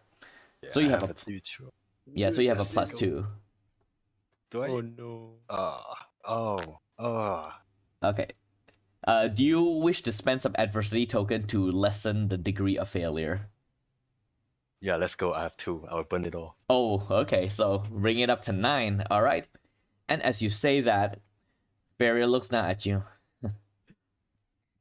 Really, Hanratty? He's not smart enough for that kind of thing. Well, he did spend quite a lot of time with us, me and my brother. We chat a bit. We had a good time before the whole shenanigans. Oi, what are you whispering about? Hanratty just said he steps up. Just chatting about how good a friend you are to us. You know, with the free meals you bought, and you know the heart to heart talk we had in your car when we were cruising around town. You told us about how badly Jack is treating you and stuff. That's all. Enough. Just go on. Do you think I want to spend my entire night in this dank old cave all night? Hey, don't push me. You're not the boss. Jack is here. I listen to Jack. And then you can see Barrier looks up at Henry. Yes, Henry. Back off.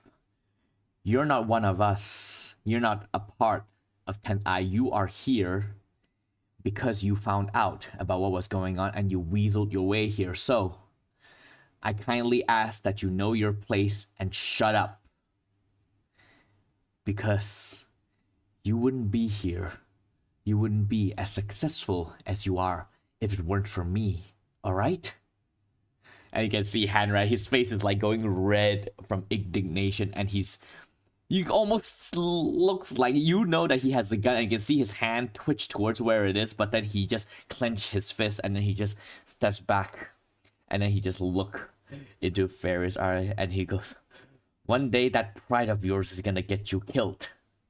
And then Barry goes, "Not today." And then he looks down at you, Dustin. "Now, we've been delayed long enough. Come." And then he reaches out and he's gonna grab onto your hand and pull you toward the circle. What do you do? I will go willingly on one condition. Oh, and what's that?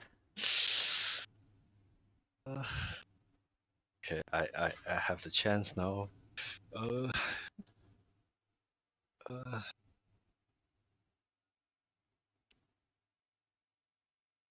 wait, I going to just talk out loudly to Henry. Alright. Jack gave you everything you are today, and all you did was betray him by showing me the mark and all that. That's not good. I mean, I'm 10 years old, so that's not how loyalty works, right? That is, in fact, it's the opposite of loyalty. Alright, shut your filthy mouth. I had nothing to do with that. I don't even know what you're talking about. I'm not 100% sure I'm on with this sacrifice thing. I'm not comfortable if he's still around, if he's still alive to do that. Alright. So Okay. yeah, I would sacrifice myself happily if he's not here. Alright. And then you can see Hanratty's like, "You shut your mouth right now, or so help me God. You'll what? Hanratty, you can't hurt him, you can't kill him, we need him. Now back off. And I need you, Dustin, to make a charm check. This will be a 12. You're a charming kid. I am charming kid. Do I have 2 this time also? Yes, +2. We'll say +3 because you sowed some seeds of doubt. Well, people will do anything to drag people down. Oh my god. 8. Alright, so Oh, don't forget, you do sorry, I don't know what I'm saying. You do get a adversity token for failing that charm roll. okay. And then he goes. And then he looks, and you can see Fairy goes, "Sadly, as much as I would love to get rid of him, a deal's a deal, and I keep my word. Sorry, kid, this is happening with him here. So, come on, let's not delay any longer." And he's gonna grab you and start. This time, he's not waiting for you. He's gonna grab you and start shoving you towards the circle. And as he does, I will say it is at this point that Cyrus, you begin to hear voices. You are in the same tunnel that Dustin was brought through earlier, and you can see the cavern ahead of you. You can see bodies moving, and as you get close enough, you hear the tail end of that conversation that Dustin had with Hanratty and Farrier, and you look in and you see the same sight that he saw: the large pillar, the jutting spire, the circular pool, the blood symbol on the floor, the carvings along that same spire, this flat ground that completely speaks of a more man-made location than the cavern would suggest. You can see at least about a dozen other people standing almost in a wide circle around where Farrier and the others are, and then the 2 kneeling figures of Maya and it was her name, Maya. Shit, I forgot. Yeah, and of Maya and Derek, the 2 film leads. What do you do? So I'm witnessing Jack dragging Dustin. Yes, dragging Dustin towards the center of the circle, and I'm guessing Dustin is struggling a little. Wait, who else is there? There's a lot of people, right? Yeah, there's But about other than the 2 main cast, Jack Ferrier and some other 10 Ice members. There yeah, about 12. about 12. Yeah, Okay. but they're not paying attention to you. Their back is to you. They're all watching Farrier. Yeah, what am I supposed to do? Yes. Oh, Yes, what do you do? Heroic moment time. Huh? Heroic moment time. Heroic moment time. What? Oh, I'm thinking. What can I do? Oh. Even if I land every single shot, I don't even have enough ammo to kill Yes. Tom. You have 2 in particular. Yeah. Yes. But then again, you saw the way Fairy talks. Maybe they will not jump straight to murder. And also, guns a blazing is not the only way that you can Yeah, resolve yeah. this. I know. I'm just thinking. It would be what funny, other- but it probably won't end well for you. It would be a very quick. Yeah. It was funny though. Yeah. What can I do? Okay. How about I give you some time to think about that as we go to someone else? Yeah. That'd be nice. All right. So as you're like lurking over there, so we will now go back to Saf and Paula, and this stairwell goes up really far. Like you can't even see the end. You have been walking for what feels like minutes, and your leg is burning, even with your sprained ankle exacerbating everything, and it is beginning to be painful now. And I would like you, Saf, to roll me a brawn check of 10. Verana. Okay. I have a +1 because Yep. And you have yeah. another +1 because Paula's helping you. Oh, okay. Okay, there you go. Oh, cool. Cool. All right, so you get an adversity token, and I'll say this doesn't like make you like roll down the stairs, John Wick Chapter 4 God. style, but No. that would be funny though as you roll for a criminally long time. But no, Please, mercy. yeah, I'll say that you are able to make good time with Paula going up the stairs. You don't trip or fumble anything, but you are exhausted. And so for the purposes of this, anything physical that you do from this point out will be at -1. This will be on top of the -1 from your sprained ankle. Cool. Okay. So, Oh wait. So then total? yeah. So it will. Wait, the total for this roll? Like whenever I roll anything physical. -2. Oh, cool. Okay. Yep. But yes, Cool.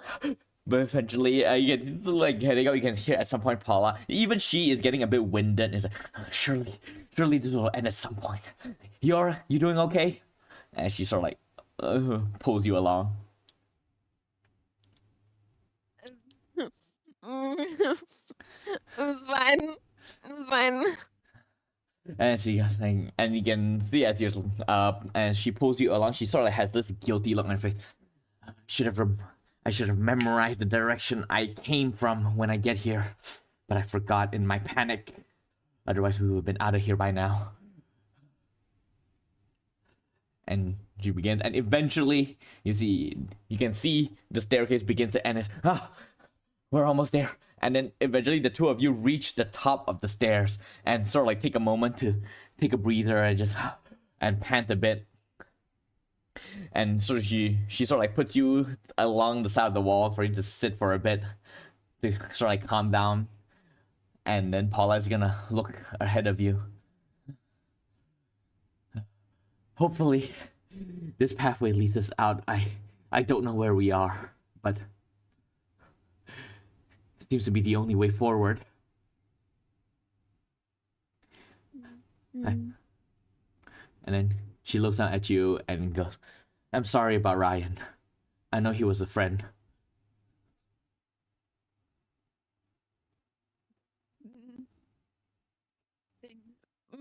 I can't even say that. Things like this don't happen. Things like this don't happen to average teenagers in a small little town. And yet, No, they don't. But it's happening to us now. And so we'll just have to make do. Right, now come on. And then she's gonna reach down and sort of like lift you to your feet, and your muscles protest loudly. When you continue on through this winding pathways, and as you sort of like march through. Occasionally, you stumble upon other pathway that branches out, but Paula is reluctant to branch out from this central one, and so you just continue along this main corridor that sort of like occasionally sort of like snake left and right, occasionally down and occasionally up again. And there is like no rhyme or reason to the way this thing is constructed.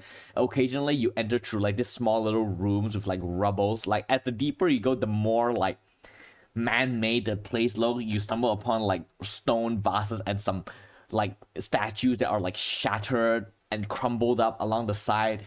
And the more you walk through, the more you realize that you have stumbled upon a place that probably no human being have been in for a very long time. And you can see occasionally scratch marks along the walls and ceilings and floors and other bones, bits of bones here and there. But thankfully, you do not hear the telltale sign of scuffling of something stalking you. You are alone for now. And for a second, your mind goes back to Ryan, for he was the one who led the monster away. But you shove that thought aside, because it is too painful to think about it now. And you continue going forward, and forward, and forward. And it's just never ending. And now, we will go to Myth. As you're going through the forest heading towards Mirror Falls, eventually you arrive at the same site that Cyrus saw, the tent with the people walking around. What do you do? It is just a tent. Do I see Cyrus? No, you do not. Cyrus is already up, but you don't know that. You don't know that he's here.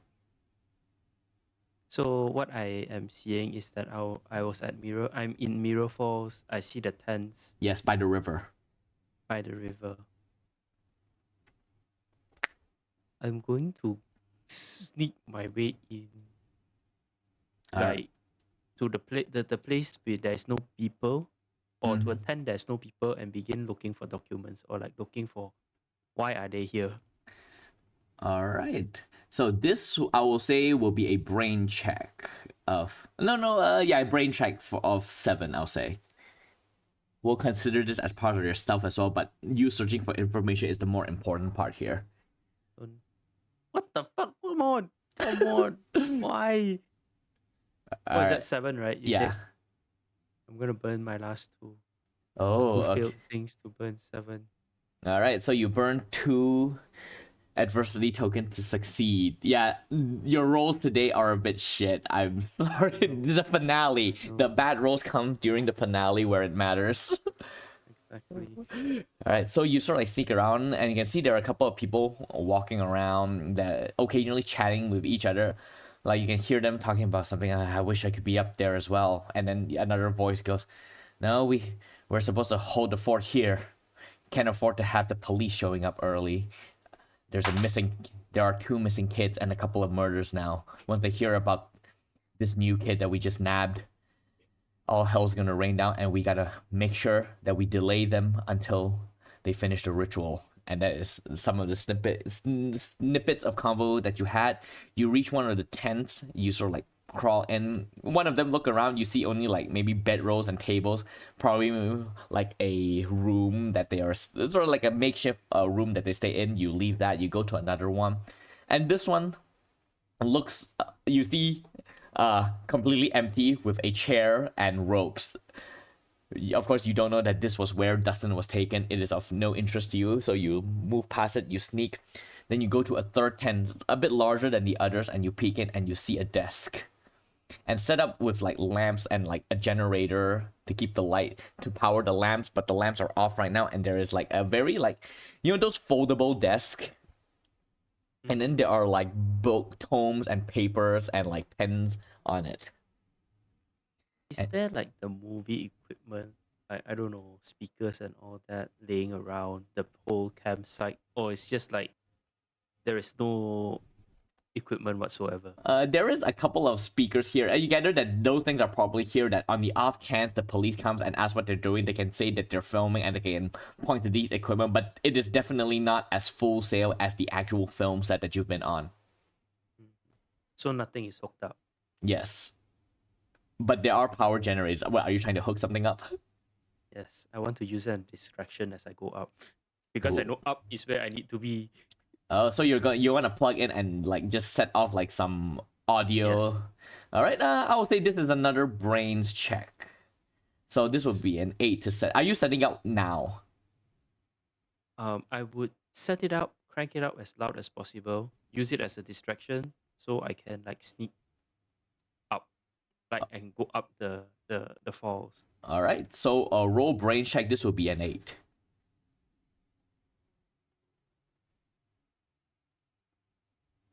Okay. Okay. Nothing's coming up. Oh. What the fuck? Oh, what What the the fuck? hell? Holy shit. You have a 20, right, on brains? Yeah, it's a D20. Yes. Oh my god. Well, I guess you get a adversity token.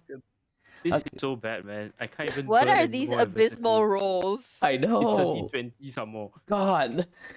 All right, so you try to reach for one of the equipment looking around, and then as you do, you sort of like you sort of like pull back, your hand clips against a tripod, it falls over, and then you hear a voice, what was that? And then you hear footsteps heading towards your tent. What do you do? Is there a place that I can hide? Uh, Like behind the foldable desk? I mean, it's a foldable desk. It has 4 legs. It doesn't have the panel Oh, at the it front. doesn't have the. Yeah. Oh, shit. Okay, I'm gonna. When you say tent, right? Is it like a one way in, one way out kind of situation, Yes. or is it like I can crawl? Yeah, I mean, Oh. you got into this tent from the back. You know, you lift up like the folds and then slip yourself in. Yeah. I'm gonna quickly leave. All right, so this will be a flight check of 6. Oh no.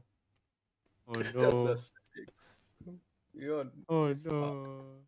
Oh It's no. not fine. Okay, so I'm so screwed. you get another point of adversity token, and so you begin to just like crawl your way through. And as you do, you sort of like get caught against the flap of the tent that you're lifting up on your baseball bat, the long baseball bat, and you sort of get caught halfway through, and then the flap opens up, and then one person walks in and goes, "You there!" And then he's gonna run forward and try to grab, and it reaches out and he grabs onto your leg and begins to pull you back in, and then he go, "We have an intruder." What do you do?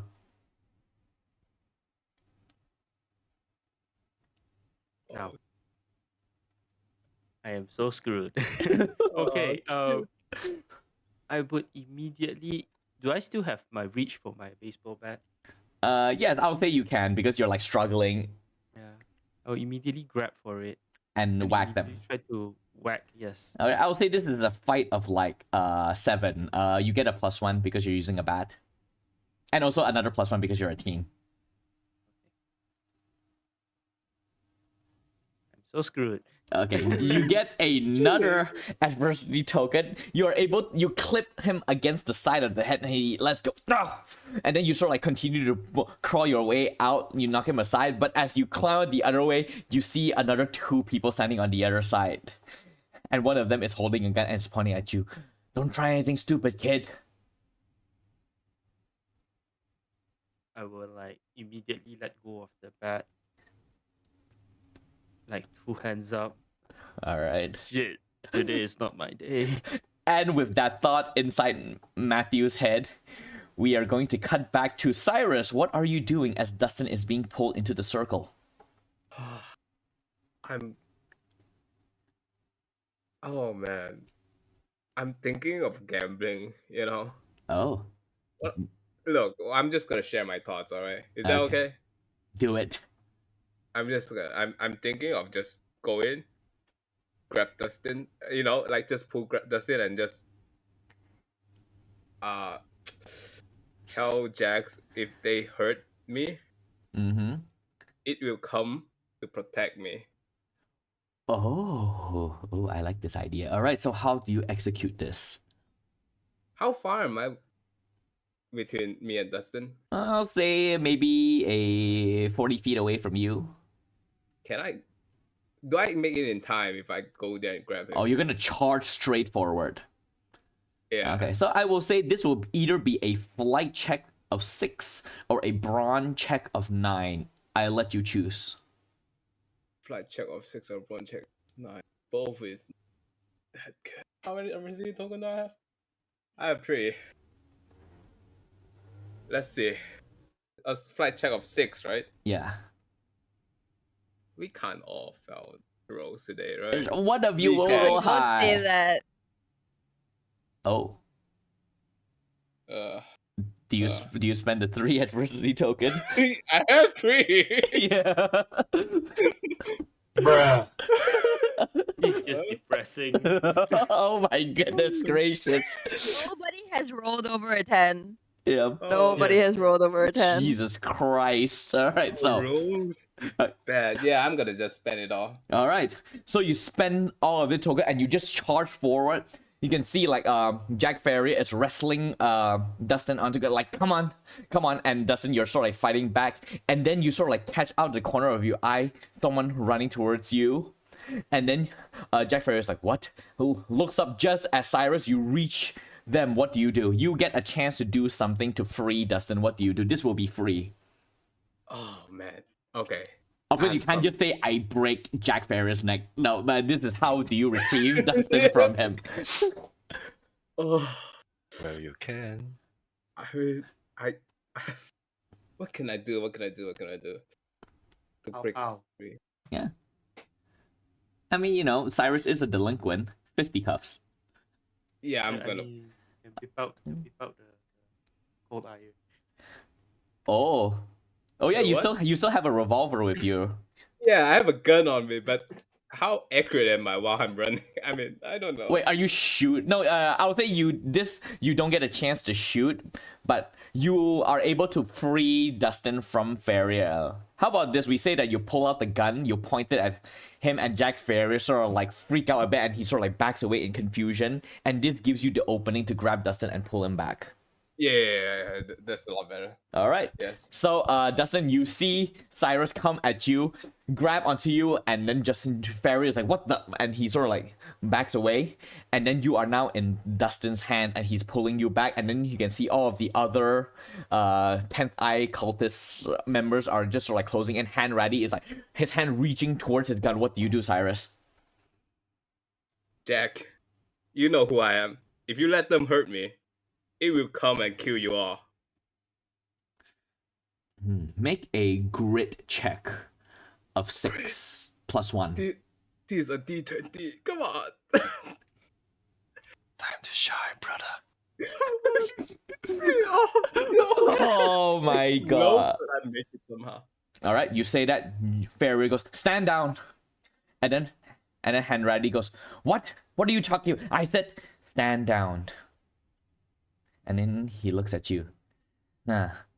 Cyrus, the cursed bloodline of McDowey Smith. I know who you are. And as you say that is the first time that you've heard of this, Dustin, and you're like, what the fuck, in your head. But of course, in a more PG manner, because you're 11 years old. And then he looks at you, well, you have him now.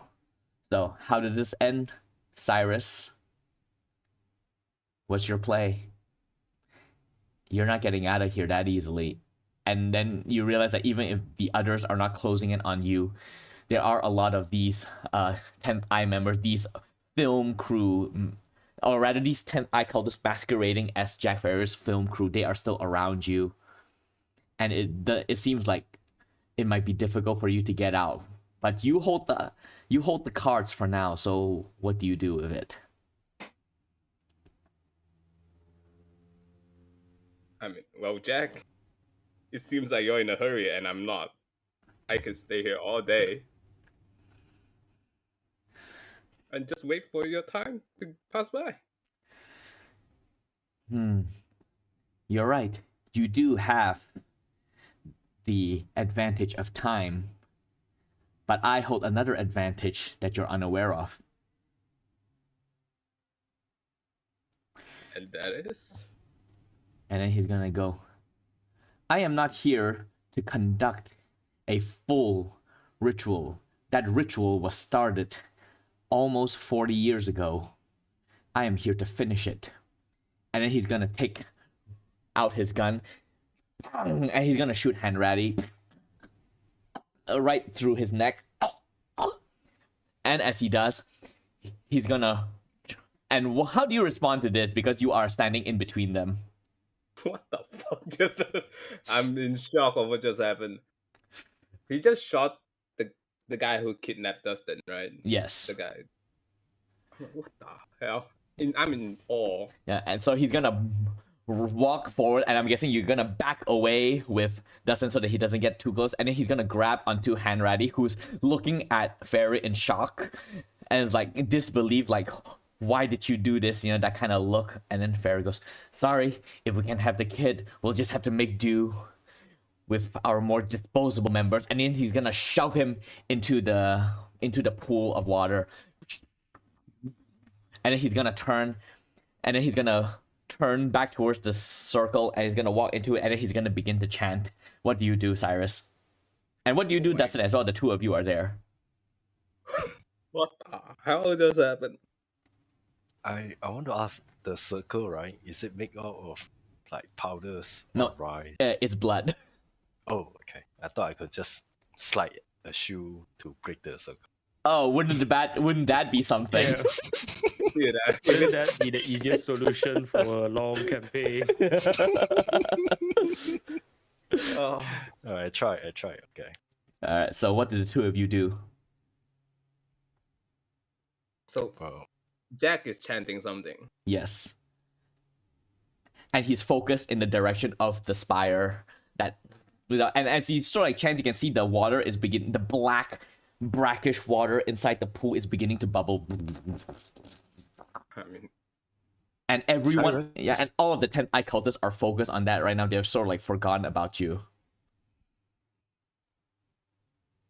okay. I have a gun.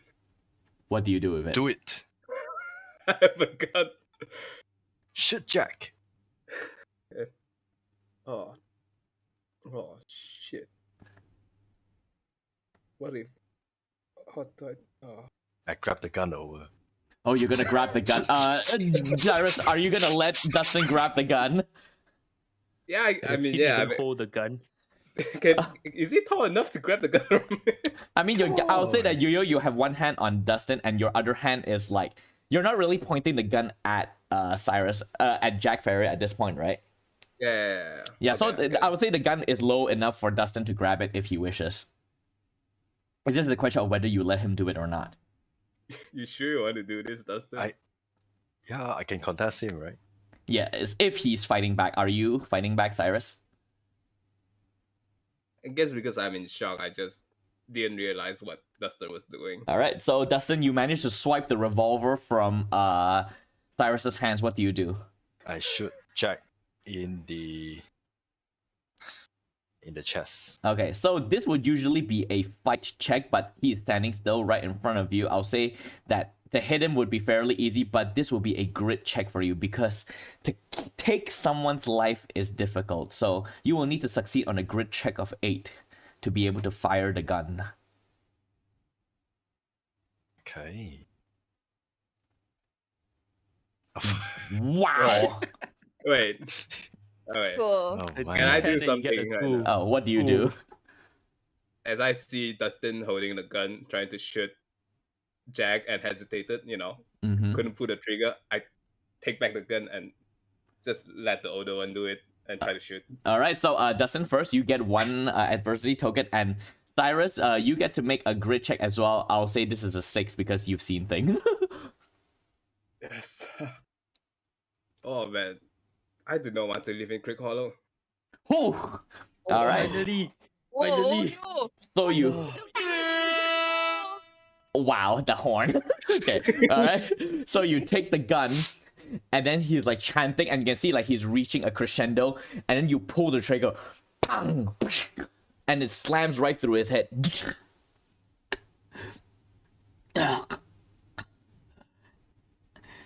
And then the water in front of him continues to bubble, and you can see the blood circle that he's standing in. The blood begins to, the droplets of it begin to rise into the air, stretching out. And then he sort of like, his body leans forward. And then he looks back up. And then he turns and looks at you. And his eyes has gone gray. And he looks. so close. I succeeded. And you look at his hand and can see his skin is completely pale, and black veins are beginning to spread along it and along his neck over his face. His gray eyes fades away until it is completely white. And then he goes, my only regret is that I won't get to see his glory. And then he looks up and begins to stumble backwards. And then he's gonna tip himself into the pool and he falls in. And you can see the rest of the 10th eye members that are around, looking around. Wait, so did the ritual succeed? I don't know. And then a couple of them look towards you and they are like heading towards you. What do you do? I'm gonna grab Dustin and run. Alright, so I would like both of you to roll flight. This will be a 10. I will need to explode. If I fail, run without me, Dustin. What? Roll a flight of 10. Look at me. Oh my goodness gracious. Okay, so for starters, both of you get adversity tokens. Oh dear. And so the two of you begin to run, but then hands grab onto you. You hear people like, get over here and grab onto you, and you begin to struggle. And Wait, I want to say, Jack is died. Jack died. Show is over, guys. You guys can go home. like, You don't have to do this. Grab them, Dustin. yeah.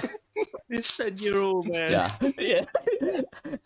And as it does, you're like sort of like grabbing onto it, and then we're just gonna briefly cut to both Saf and Myth. Saf, you and Paula are making through the tunnels. Myth, you are being like, they're like forcing you down onto your knees in the middle of their sort of like little camp by the river with the gun pointed at your head, and then both of you hear this loud screeching echoing sound that you all don't recognize, but for Cyrus, if he heard it, he would know the sound. And then we're gonna cut back to inside the cave as the two of you are being wrestled into your gun into the ground, and one of them tries to wrestle the gun out of your grip. Cyrus, what do you do? I mean, I'll fight back. All right, you roll fight for me. This will be there's so many of them. This will be a 9, 10. 10. I'll have a +1. Come on. Okay. So I have one adversity token. Okay, yeah, so you succeed in that. So he's trying to grab onto it. I'll say that you don't shoot it because you only have one bullet left inside this gun. So you're able to punch him in the nose, and it's like, oh! And he backs away, clutching his bloodied nose. And all the while you're all distracted by this, behind you, the black brackish water continues to bubble. And then you can hear one of the cultist members, she sort of like turns to, I think there's something happening. And then you can see a couple of the others sort of like look behind them. And the water continues to bubble and bubble and bubble. And then we're going to cut back down. Saf and Paula, the two of you, finally makes it to... you can hear Paula goes, oh, I see sunlight. And then the two of you push through. And then eventually the two of you emerge out of this open stone doorway that from the outside is completely overgrown and covered in shrubs and moss and grass. And as you do, the two of you stumble out into the cold, dark night sky, and you stumble onto the ground, taking the first breath of fresh air that you've had since you fell into the cave. And as you do, you hear and then Paula instantly grabs you and puts you to the side, and you all watch, careful. And you see in the distance a dark shape jumps through the air. And then Myth, you're on your knees with a gun pointed at your head. You can hear one of the cultists that had you at gunpoint goes, did you hear that? What was that? And then as a large shape just crashed through the tent and slammed into the guy holding you at gunpoint, in a splatter of blood. And then you feel it behind you, and then you hear some of the other cultists start screaming, we're under attack, and then you can hear gunshots behind you. What do you do, Myth? Wait, the guy holding me gunpoint, Yeah, he's dead. Now it's a bloody pile of goo in front of me. Or rather, it's a bloody corpse and a bit of, you feel a splatter of blood on your back. His body is lying off towards the side, like half of it tilted into the river. Can I see the gun? It's on the floor. Okay, I'm gonna take it and I'm gonna sprint all the way back up. I don't care what I'm seeing in front or behind me. I just have one target. Up Alright. the mountain or up the hill. All right. You head up the mountain, and behind you can hear the sound of slaughter and screaming as this giant rat-like creature begins to tear itself against the remaining two cultists, and as it does, it begins to run in your direction. What do you do? Very catching up really fast. You cannot outrun it. I'm gonna fire into the darkness while running. Into the Like, darkness. Turn back and just turn back and then just like shoot a few shots. All right. So If it gets very close, I'll just point blank and shoot it. all right, as it's like getting And then closer. I'll continue. All right, you get close, you fire at it, and pum pum pum, and you can see most of your bullets go wide, but one of it strikes against its chest, and you see it flinch a bit. But as it gets close to you, it just leaps over you, lands on the other side, and continue to run up towards the cave. And you sort of like, you in your panic, you fall onto the ground. And what do you do? Like, oh no, now just not more than just cultists. There's this giant rat person after my brother. I'm like, oh fuck. I just can't get a break, can I? Yeah. All right. And with that, we're gonna cut back into the cave. The water begins to bubble, or rather, it reaches like a crescendo, and then there's this aura that just sweeps through everyone, and the cultists all are caught off guard for a second. And Dustin in particular, I need you to roll a grit check of 12. Wow. And then for Cyrus, I also need you to roll a grit check of 10. All right. Do you want to spend an adversity to succeed on that? Oh, yeah. Ooh.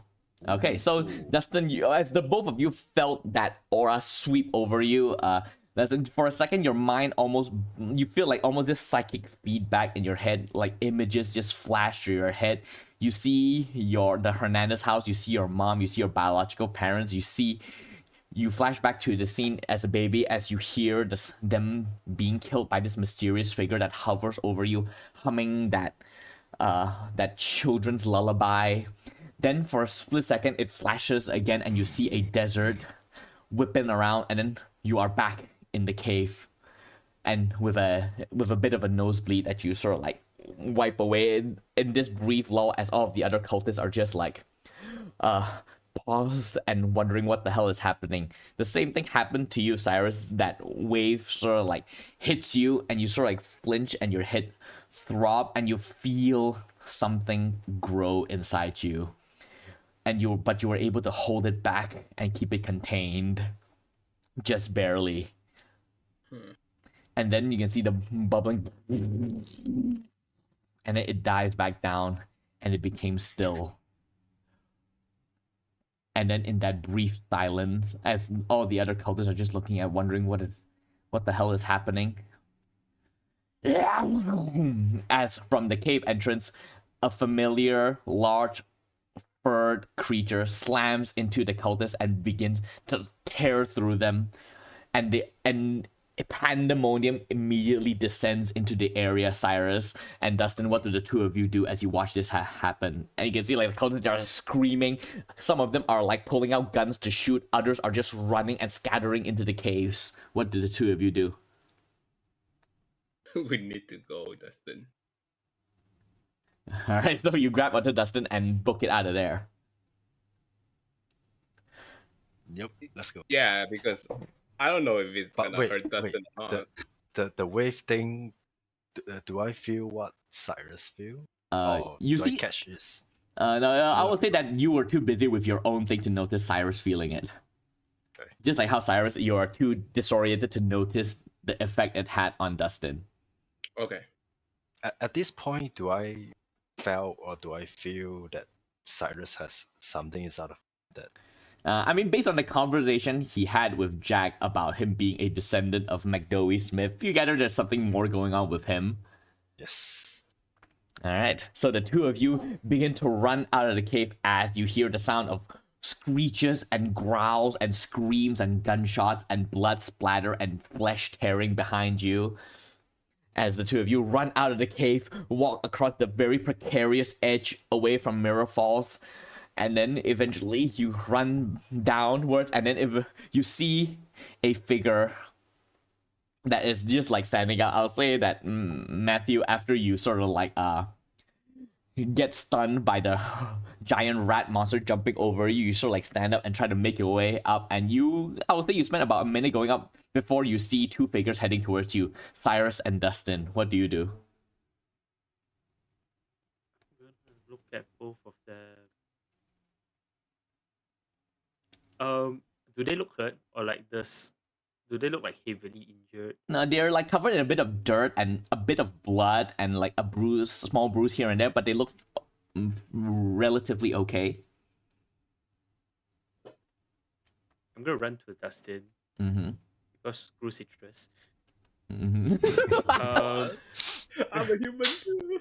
Yeah, I'm gonna run to Cyrus. yeah. I'm gonna like, not Cyrus. Sorry, I'm gonna run to Dustin, asking if it's everything okay. Did he hurt you? Where were you?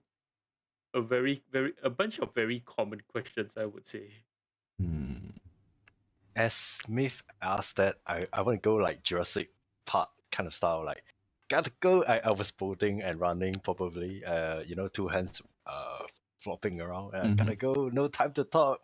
All right. Monster behind, and I ran past Smith and know this question. I All think. right. So I'm guessing Cyrus and Matthew, the two of you, continue running as well. All right, you just. Calculate. Yep. All right, and so the three of you run away from Mirror Falls, away from the ritual that you don't know whether it succeeded or not. And now we're gonna cut to Seth. So you and Paula are crouched on the ground right now after that large shape run through, and after Paula sort of like holds out a hand towards you to sort of like keep everyone quiet, and then she goes, "Okay, I think it's gone." And then she turns towards you. All right, you okay to continue? All right. So she takes your hand and sort of like pulls you up and begin to lead you all. And then she looks around. Damn it. I don't suppose you know which way it is back to town, do you? Do I? Do I know? Would I know? Roll a brain check of 8. To explode twice. I forget that I'm not very smart. Yeah, no, I don't. I don't Alright. know. Okay, but you get an adversity token. Oh, yay. All I right. tried. All right. So the two of you look around. You're like, I don't know who. Like, you don't know. And then, and Paula can see you panic. Go, no, it's okay. It's okay. We'll find our way out. We will. And then, all right, let's. Uh-huh. And then she looks around, and then, and as you sort of looking around, panicking, and then the two of you, and also, the two of you hear like footsteps running rapidly towards you, and you instantly turn, and then Paula sort of raises the rifle up towards you, and you can see in the distance 3 figures running towards you. And then, as it gets closer, Saf, you notice that it is Dustin, Matthew, and Cyrus, but you probably only recognize Matthew. And I like vaguely recognize Cyrus too, but like very Ye- vaguely. yes, yeah, like but right now, Paula is aiming a gun at them. Oh, okay. Well, I'm not saying anything. So you're just gonna let her shoot? Probably not let her shoot, but you know, I'm not gonna like stop her from like raising the gun. All right, but do you say anything as you notice them running towards you? I think I'm squinting like to make out like who they are, and then when I figure it out, I'm like, oh my god, why are we all here? Just like Ah. kind of to myself. Mm. And then I think I say, I'm like, hello, Matthew, is that you? Yeah. I would say you all are about 50 feet away, and you do see a gun being pointed at you from that distance in the darkness. Confused. Yep. Yeah, that's why I'm letting Paula hold the gun up too. Yeah. All right. And the three of you sort of like come to a stop as you realize that, as you hear staff shout out, Matthew, is that you? How do you respond? I'm gonna be like, run! According to them, there's a big beast. I'm gonna like just point forward, keep on asking them to like U-turn and run instead of pointing the gun. And as I don't know what I'm running at. I'm and- just listening to the both of them. I'm just following instructions. yeah, and then is that moment when like Paula like turns to you, what a monster? What are they talking about? And is that moment you hear another loud screech. Oh, I can't do it right now because my sore throat. But that one is different from the sound that Cyrus that you heard from the rat creature, and this is from a different angle. Oh no. Oh shit! Is Oh it shit, it from didn't count us? There's another one outside? Yep, and this is when Dustin realized, oh wait, there's another one. We didn't know. Yes. The one that was chasing Saf, we didn't know that one was Yeah, here. Yeah. it didn't. And then you can hear Paula goes, Another one. and you can hear Paula sort of like whisper, Saf, goes, shit, it found us. I think we should listen to your friends. Run! And then the five Which of way? you, yeah, I guess in a random direction. I would Any like. direction that is not the creature's direction. Alright, so I would like all of you to roll a collective flight check of 10. Yeah, finally something together. I mean, Imagine we all roll Right. one. Wait, I have a -2, right? yes. Oh, Cool. finally Oh, something good. Mid. Okay, wait, I have a -2. Let's see how this goes. Oh god. Not. Do you want to spend some adversity tokens? I have none. How many do you need? Okay, wait. It's 10, right? Yes. Okay, I'll just spend all of them, I guess, to Uh, get to 10. Spend 4. Because you have more than 4 right now. No, I have 4. Oh, exactly 4. Yeah. Okay, so you spend up to 10. Okay, so with this roll, I will say that Steph and Matthew, the two of you are able to keep together with Paula because Paula is attached to you, Steph, dragging you along as the three of you run. But in the commotion, as you're like running through an extremely dense patch of forest, like just running in your panic with the loud roar, and you can see like a dog like, just smashing through the underbrush. You all panic, and Dustin and Cyrus, the two of you are separated from everyone else. Shit. But you two of you Okay. get adversity tokens. Ah. nice. All right. And as this happened, so we're gonna cut to what happened right now. So with that roll, Dustin, you're like sort of like running, and eventually you sort of like trip on one of the underbrush and you fall down onto the ground. But then you're like panicked, you look around, you don't see the creature. It's still bounding somewhere in the distance, and you realize that it's not chasing you. It is chasing after Cyrus. God damn it. No, wait, no, yeah, it's chasing after Cyrus. So, and Cyrus, you are running, and you hear it gaining on you. What do you do? Oh fuck me. What can I do? I think the monster like kind of run past me, right? But Yes. not so close, like just Yeah. ignore me. That kind of Yeah, it ignored you. Okay. So this is the monster that killed James, right? Yes. The one that... The bat. I need to say this. Cyrus, it's time. It's morphing time. Oh no! You take a -3 to everything for the rest of this game, Dustin. Crying. Okay, alright. Yeah, It's nah. a moving time. Oh no. All right, but yes, Cyrus, what do you do? Oh shit. I still have one bullet, right? Yes. I'm just gonna try to shoot it. All right. At this point. All right, roll fight. Yeah. This will be an 8.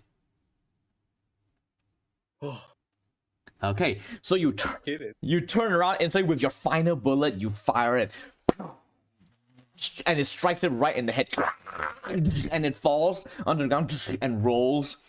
and it sort of like shakes his head, its bald head with its long pointed ears, with its bat-like face and sharp razor teeth. And like you can see the bullet is in his head and it's like shaking and it's looking at you. And it's right in front of you, staring at you. And it is basically a stare down right now. What do you do? This way, you know what? Might as well. I just stare right at him. And All right. Oh, roll a grit check of 14. dude, we have a staring contest. Mm-hmm. Oh, I love the staring contest, All shit. right. You stare at it. You piss your pants. No, I'm just kidding. You stare at it and you can feel like your resolve faltering and you sort of like back away. And then the creature, sensing the weakness, is gonna bare its teeth and you can see almost a slasher grin and it's gonna charge forward. And as it does, and then you, for a second, you see your life flash before your eyes before you hear a different growl and as the rat creature slams onto the monster and rolls away and begins to tear into each other. What is your reaction? Oh, I mean, I'm confused as to what the red monster is and why he helped me multiple times. All right, and with that confusion, you're like, sorry, in that moment you are so like paralyzed a bit. You're just watching it fight, and you're like slashing into each other and nibbling, tearing into each other with their teeth and fangs and claws, and just slashing.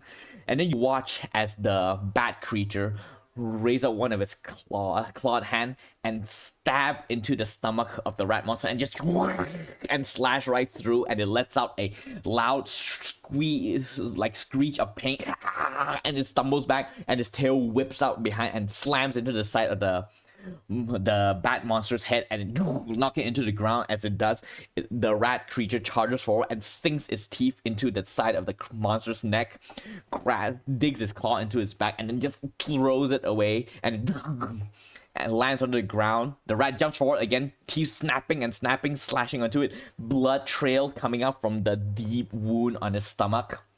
And then eventually the rat monster, the bat monster sort of like retreats and hisses at the rat, who hisses back, and then the bat monster retreats and begin to limp away, extremely hurt. But the rat monster is even more hurt. It lets out a final roar towards the creature that and it begins to stumble on its feet, blood pouring out from the stomach. And as it does, you can see its body, like, is it shrinking? You can hear like these cracking sounds, and as the voice, the grunts and screeches of pain turns into a very human sound of pain, as the figure shrinks into a lumbering stand humanoid figure clutching at his stomach where blood still continues to pour, this scraggly gray hair and beard, this naked man just clutching, and then he sort of looks towards you, Cyrus, and for a second you can see the sunlight glint across his face. Then he falls back onto the grass. What do you do?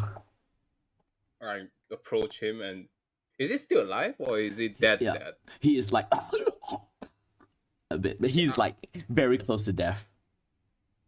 Oh, I approach him. I guess I'll take off my clothes to cover his wounds. You sort of crouch underneath, and then you press the wound, and he gets, as you do, one bloody hand grabs onto your own hand and goes, "Don't bother. It's over for me. The curse is finally over." And you look towards his face, and you see this extremely wrinkled face of a man with thick, like, bushy beard and scraggly hair. And though the wrinkles and the facial hair obscures most of his appearance, you see enough resemblance to it towards the statue of McDowey Smith at the center of town. This is your great-grandfather. Oh my god! And his hand is like growing to you and goes, Hasty. I'm so glad to be able to look upon your face. I'm glad you're safe. But what do you do in that moment?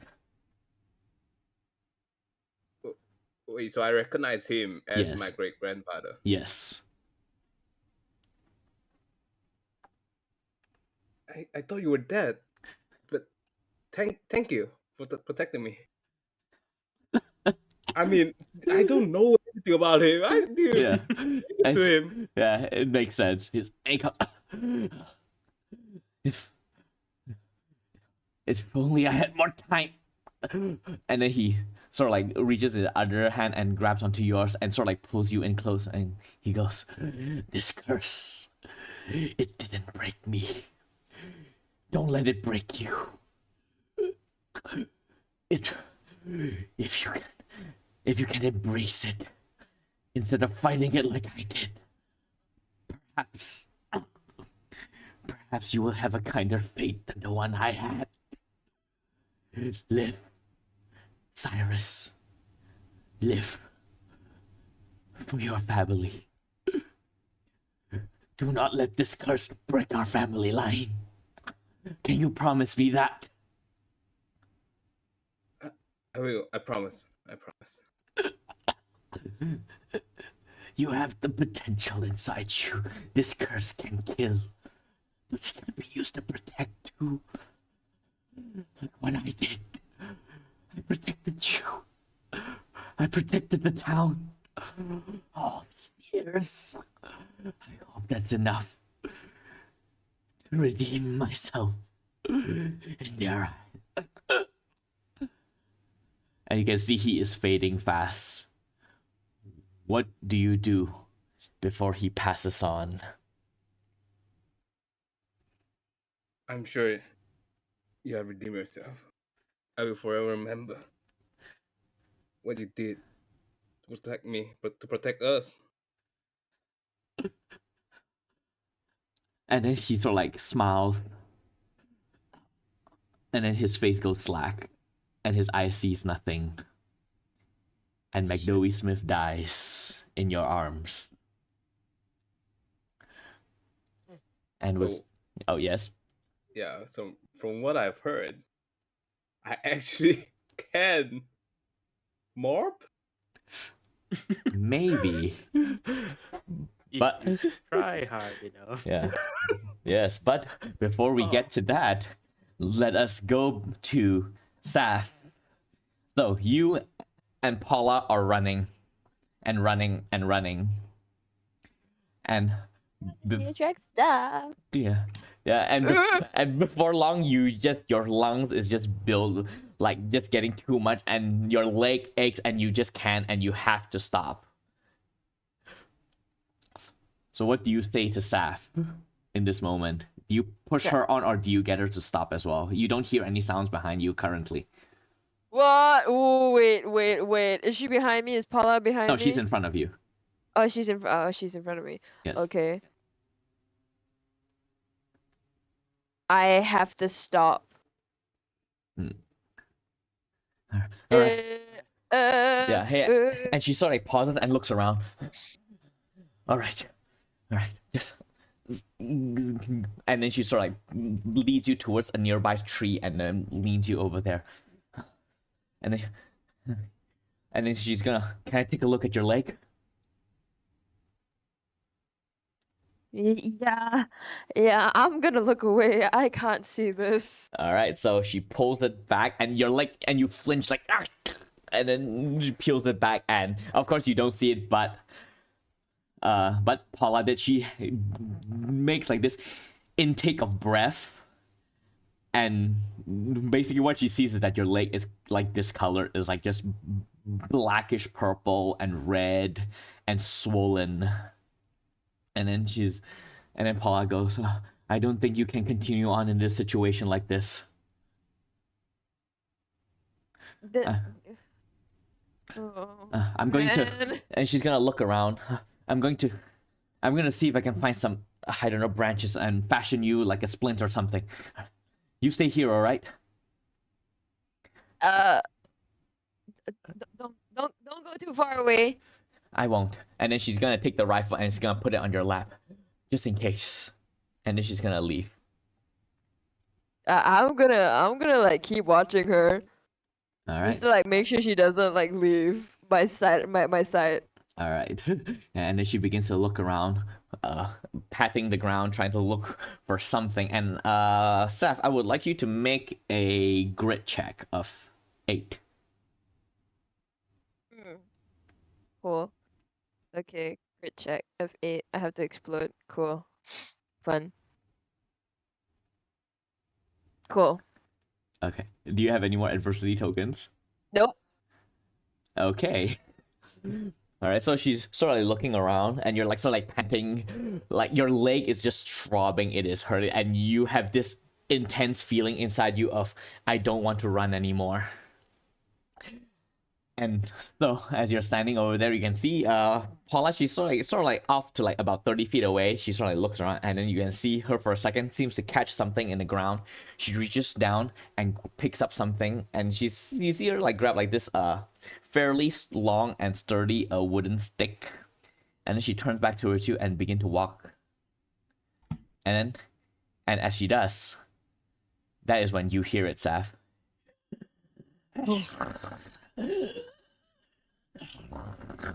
And then you sort of like, and then you can see Paula stops as well as she heard it as well, and she looks towards the side. As she meets your eyes first, as her eyes widen, then she looks away towards the left, and you do as well, and you see lumbering about maybe like a bit of like a medium distance away from you, the bat creature just lumbering a bit, blood pouring from its neck. It looks extremely wounded. And then its eyes lift and looks at you, Saf. What do you do? I immediately pull up the rifle and I shoot at it. All right, roll fight. This will be an 8.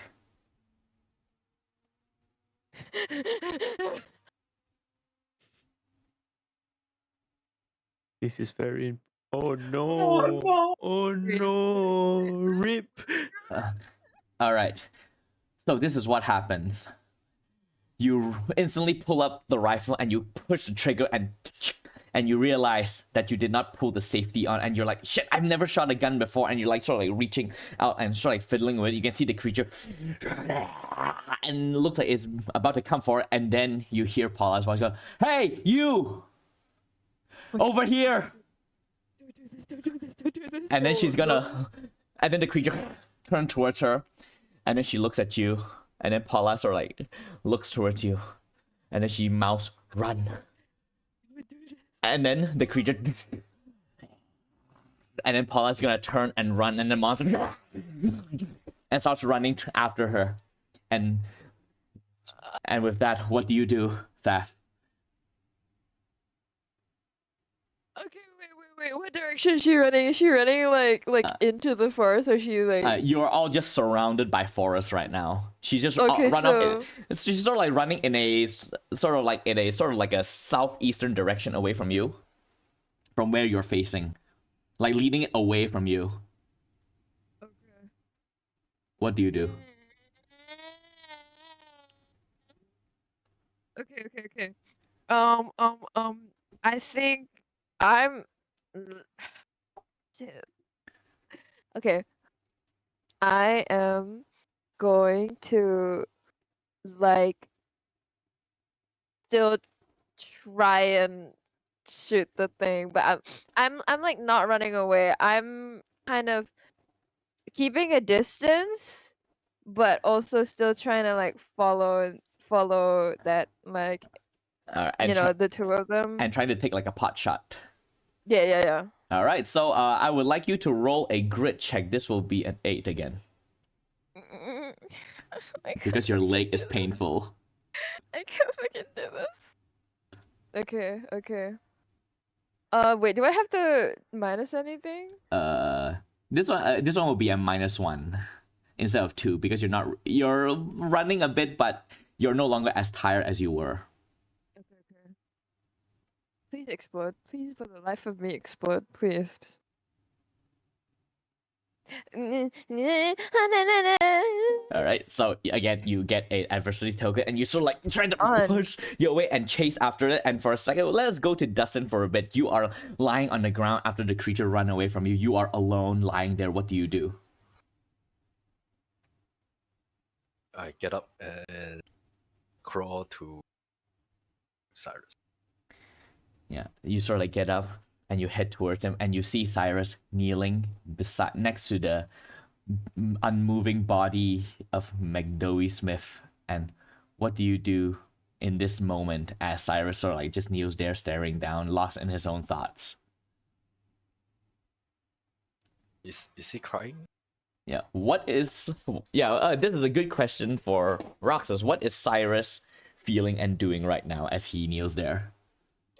I don't think I'm crying because, I mean, to be fair, I don't even know I'm related to him until till yesterday. Yeah, yesterday. Yeah, I'm grateful for it, for him protecting me, and I'm just thinking about the curse and everything. Mm-hmm. Yeah, I'm just having a lot of things going on in Cyrus' head. All right. Okay, so yes, that is what you see, Dustin. Okay, I'm gonna have the motivational talk film now. Oh. Look, Cyrus, we still have a bad monster at large. It seems like we are gonna have to deal with, or you are going to deal. Our friends or my brother is in danger. We gotta do something, man. What am I gonna do? I don't even know if I. You can do it. You know it. I don't. Come on, man. Every second we waste here, my brother is in danger. There's 2 other person who are running. Oh. You know what? You're right. Slap him. It's like, yeah, you're right. He did say to use this curse to protect the others. You know what? You're right. Yes. And I stand up and I just. Do I even know where they are right now? You have no clue. I would say roll a brains check to see where they are. I'll say this is a 10. I'm not that smart. I am smart. Okay. So, Let's try. oh, I don't have enough. Okay, I'll spend 2 then. all right. You spend 2 to look around, and you do see. You don't really see any so much as hear like some commotion out in the distance, and you gather that can be the only direction you can go. I point that way. All right, and with that, the 2 of you run for it, and now we will go to Myth. You, as in Matthew. So, as you were like sort of running, you sort of lost track of where people went, and then after a while, you sort of like look around, realizes that everyone has sort of like separated from you. I just realized that you were supposed to be with Saf and Paula, but Oh, then yes. I forgot. So, I mean, you are safe anyway. So, but I would say that I ran too fast. I yeah, ran too fast. yeah, you ran a bit too fast. So I'll say that it is at this moment that you do hear Paula shouting, "Hey, over here!" And then a loud roar, and then in the distance you can see movement running. What do you do? I hear the gunshots, right? Yes, from Saf trying to take pot shots at the monster. I would move more towards the gunshot because I know it will be somewhat safe. All right. As I run towards the gunshot sound, I'll need to make sure that I'll yell, "It's me!" Make sure that I don't get shot. All right. So you Yeah. run for, and I'll say at this point, as like Saf, you get like this almost heroic second win a bit. Like, sorry, you don't hit anything with your gunshots as you fire, like because you don't know how to use a gun, and the kickback sometimes almost knock you to the ground, but you are able to limp forward. As you do notice that you are sort of like coming up towards the edge of the forest, down a massive cliff, long cliff face that goes down into more forest that extends out to the horizon, like sort of like close to that direction. And you can see Paula is up ahead running. Like, she is not just running in a straight line, she is like ducking and weaving because this monster is way faster than her, and she's relying on her agility to dodge away so the creature so like lands and slides and have to redirect, and that is how she's able to keep herself alive all this time and runs forward. And it is at that moment that you hear Matthew shouting, "Don't shoot me, don't shoot me." How do you respond? Oh. Okay, well, I think I like give a glance to. I'm giving a glance to Myth, and I don't think I'm gonna say anything to him. I think I'm just gonna glance at him and still try to like see what I can do to like stop like the creature in front from like, getting to Paula. All right, so for this, I would like you to make a 12 fight check for now. Just roll it first, and then we'll go to Myth. Matthew, what are you doing? I would. Right? Hmm. I have a Is plus there any one. way that I can assist in this? What do you do to assist? I still have the gun. I don't know if I have any bullets left in said gun. All right. Yeah, roll fight as well. This will also be 12. You have that baseball bat.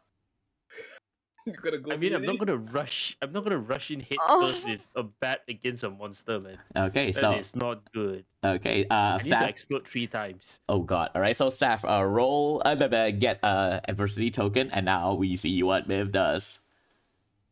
Okay, you get an adversity token as well. Okay, so this is what happens.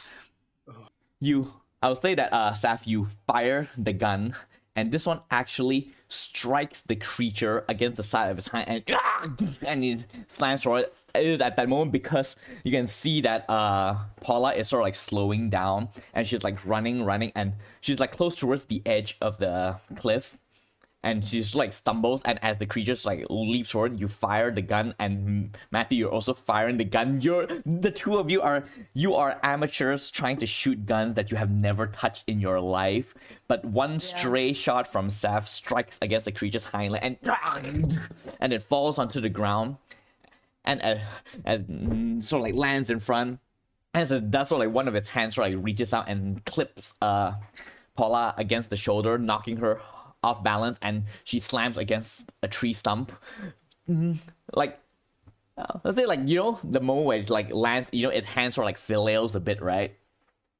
So it sort of like strikes her against the chest and knock her back, and then she strikes against the tree. You hear like the crack of branch, and then as she peels back, you see there is a jutting, pointed, broken branch, and it's slicked with blood, and she falls onto the ground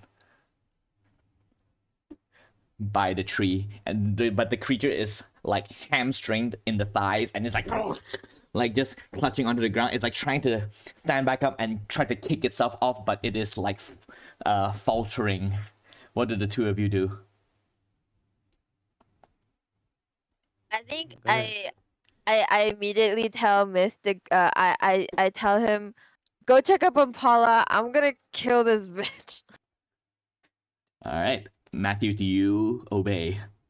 Yeah, I would. I mean, I'll try to hand them the bat, just in case there's no more bullets left. You know, I open up my trench coat and I'm like, you might need this. All right, Safi, do you take the baseball bat? Yeah, All right, because if shooting it, if I can't shoot it, I'm gonna beat it. I'm gonna beat the shit out of it. all right.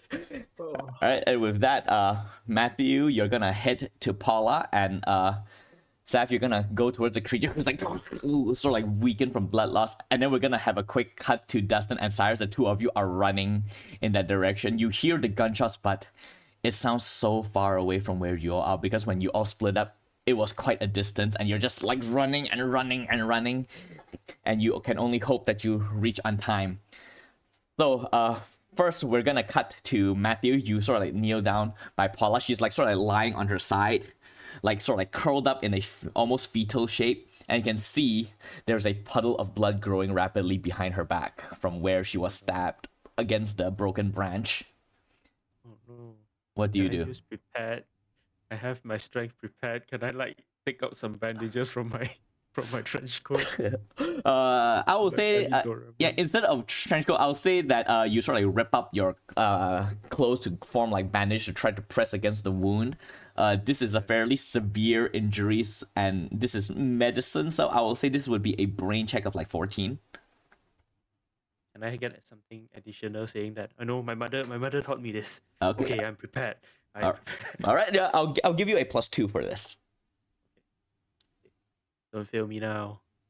Don't fail me now. Oh man. Fuck. Wait, Ooh. wait. How much Is was that it? 14? Yeah, 14. Okay. One Tokens? more adversity. Okay. You have Yes. one. You have one more token. Yes, I use one more adversity. I only have one adversity left. All right, so you bandage, you sort of like try to stem the bleed. Now this doesn't completely cure her because this is a Yes. severe injury, but you are able to mitigate some of the blood loss. But a lot of blood is still pouring out. Her life is still threatened right now. Just enough for, Saf to say a few words. I can't. All right. What the hell is wrong with you? All right. Now we cut to Saf. What do you do? The creature is like limping, and its head is like turned towards, like looking towards Paula, and was about to get lunged towards them before it hears you coming, and its head gonna turn towards you. What do you do? I am gonna try and fire with the freaking rifle again. All right. Roll fight. This time, roll a 7. And Because- if that fails, I'm fucking beating the shit out of it. I mean, that's assuming you get the chance to. We'll see. I'm sure. Okay, wait. What? Fight, right? Yes. Okay, fight. Whoa. Cool. What was it again? 7? Yes. I'm burning it. All 3. Yep. All right. Yup. So you take the gun Killing this and bitch. then you fire it again. You strike it against the neck, and it cuts through, and it stumbles backwards, and it is very close towards the edge of the cliff. One of its legs catches the edge and sending out a cloud of dust down into the far distance below. And it's clutching on, and it turns and looks at you and growls, and it looks like it's about to charge towards you. What do you do? I'm still. I'm like at a distance a little bit, right? Yeah, a bit closer. I would say like maybe 20 feet away.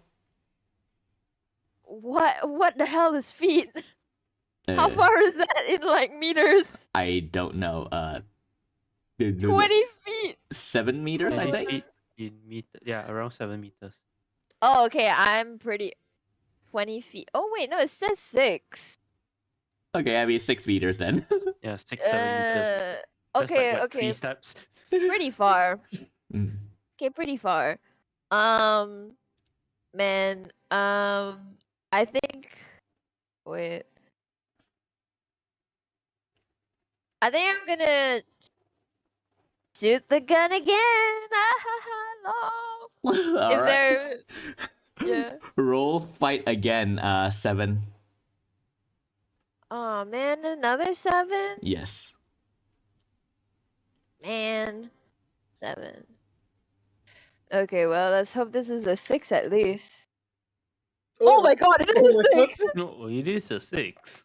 Okay, I'm burning 1 to get that to 7. All right. So you see the creature looks like it's about to charge towards you again, and then you're gonna take the gun, and then bang, as it leaps right, and this one goes right into its mouth and emerges from the back of its head. And then it slides, and then it's gonna fall off of the cliff. And then you hear a soft at the background. And how does Seth react?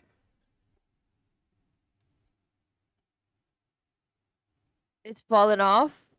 Yes, it fell off the cliff and fall really far down. Okay, don't care about that little shit anymore. I'm running towards. I'm going towards Paula and Matthew. All right. And as you sort of run towards her and kneel down, I would say by this point, Cyrus and Dustin, the two of you, finally arrives. Sadly, after everything is over, and you see Matthew and Sav crouched over the body of Paula, the sister of one of your best friends, Cyrus, Piper. And as you Sav sort of like you kneel down, she's like sort of like lying on her back, and like maybe it's sort of like not really on her back. She's like on her side, and you're like sort of like staunching the bleeding, and she is very very pale right now. And Sav, what do you do? We need to get the fuck out of here right now. And I will say with that roll, Matthew, the 14 that you roll with brains, you cannot move Paula right now. It would kill her. Yeah. I would tell Seth like no, she will make the journey. Okay. Oh. Okay. Do I still have my phone? Do you? Do I have my phone? I'll say you do. Okay, I have my phone. I Yeah, have my phone. The Is big there shit satellite just phone. like- Yeah, my big ass. Wait, is it a satellite phone or? Yeah. Oh, I remember it. It was like a Nokia with like the antenna. I guess. Yes. That was what I was. Yeah, walkie-talkie looking shit. I am frantically like going on my phone, trying to call my dad. All right. You call him, and there's no answer. Mother. It was the 90s. They did have shit reception. Yeah. Oh, And you man. are in the middle of the forest. Fucking shithead. Okay. And then Oh you my god. and then you hear yourself. Are you there? I go closer to her and I'm so hesitant on like I've been like so hesitant on like being so close to her, but like right now I'm just like I'm like sitting right in front of her. I clutch like both her like I clutch like one of her hands and I'm like clutching both of my hands with I'm clutching her hand with both of mine and I'm like looking at her. I'm like it's okay. I'll be fine. You're fine. It's okay. I'm here. Don't worry. And you see she's sort of like trembling, and her skin is a bit pale, and she goes, "You're safe."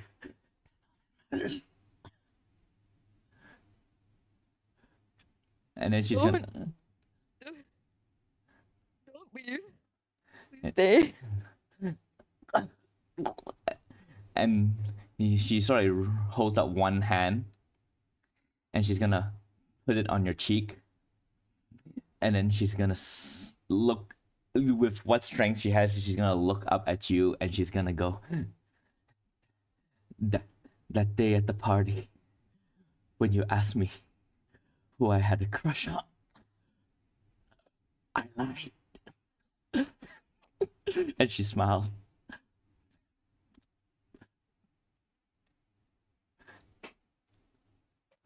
And a tear falls from her eyes as her hand continues to be pressed onto your face and goes, I lied.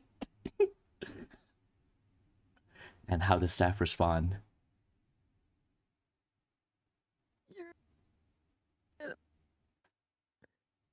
Oh, you're such a fucking idiot. Oh, I can't.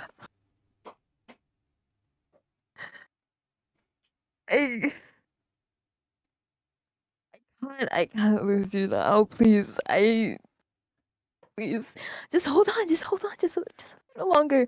Just a little longer. We can be fine. We'll be fine. It's too late for me. Don't say that. Don't say that. I'm glad I could see you one last time. And then her Same. hand goes slack. Oh. Okay.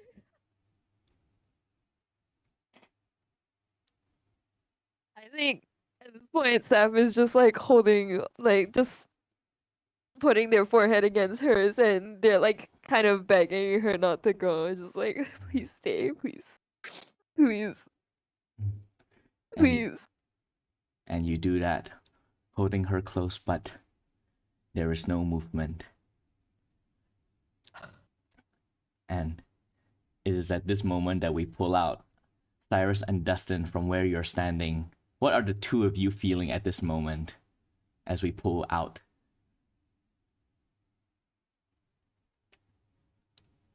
Oh, man.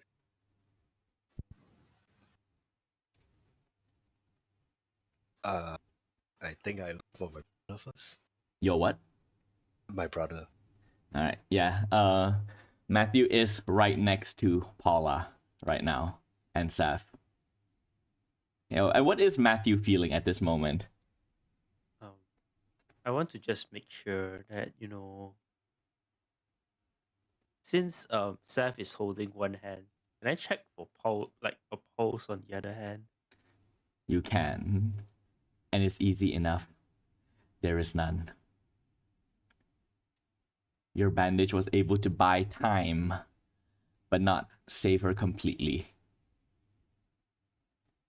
I slowly get up and then like look at Seth and like I know it's hard.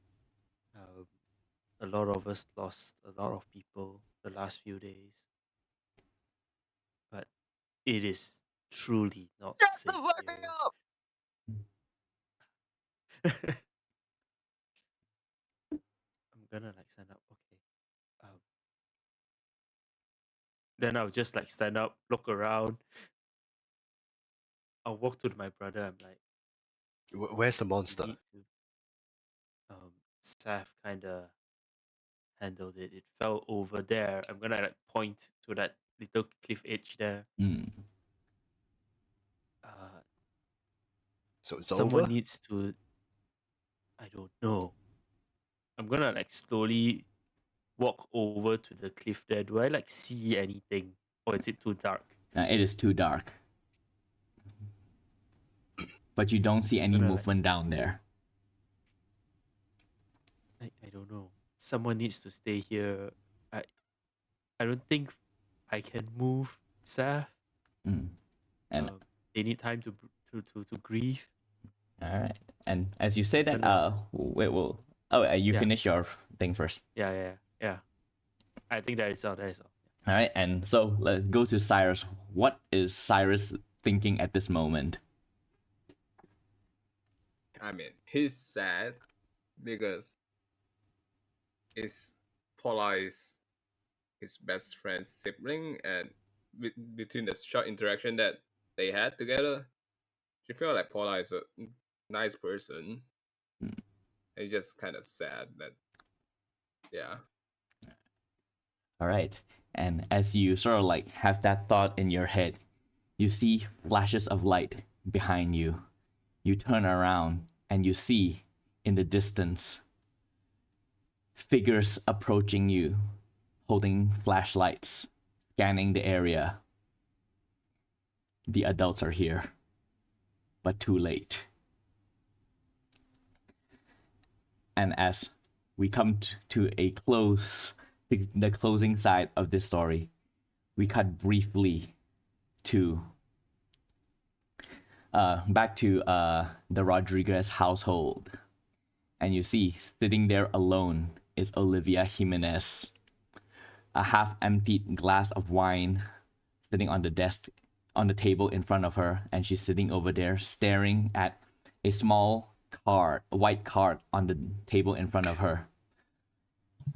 She takes another sip of the wine, puts it down, stands up, heads towards the phone, picks it up, and types something in.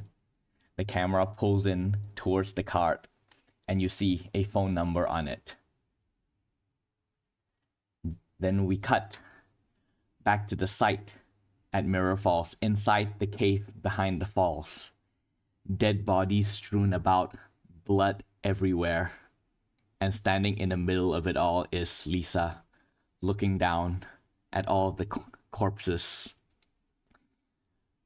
And her expression is stoic.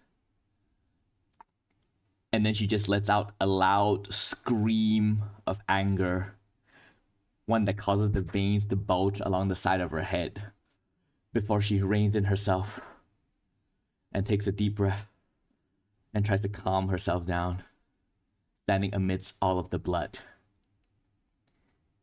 We cut back to where all of you are. Saf, you are holding Paula close. What are you doing in this moment? I am just there. You can't fucking move me. I'm staying right there. I'm kind of like mumbling. I'm kind of like whispering under my breath. I don't want anybody else to hear me, but I'm just there, like still in the same position I was earlier, like my forehead against hers, and completely like being as close to her as possible. All right, you hold it close, and by this point, the adults are sort of like here. Your dad, Cyrus, your father as well, and Matthew and Dustin, your mom, a couple of others, trying to like help you all, like sort of like trying to like gather. This is sort of like, you know, the moment in the end of a movie where it is just soundtrack in the background and people are talking but you don't hear any voices.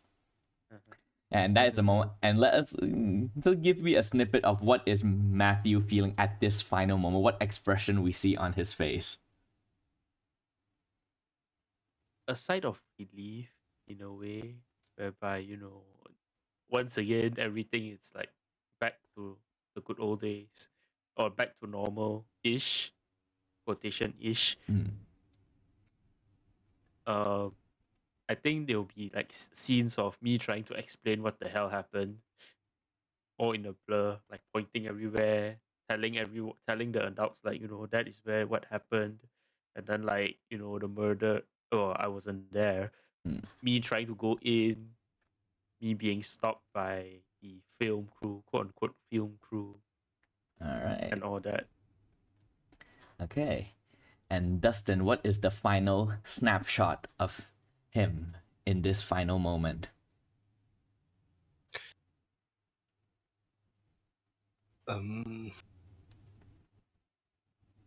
It's a lot to take in for me.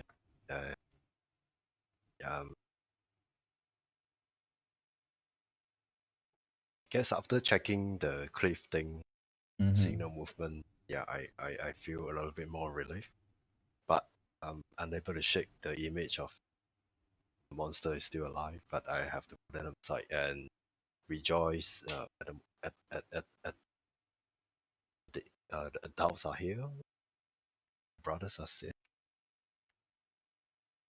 That's about it. All right. And Cyrus, what is the final snapshot for him?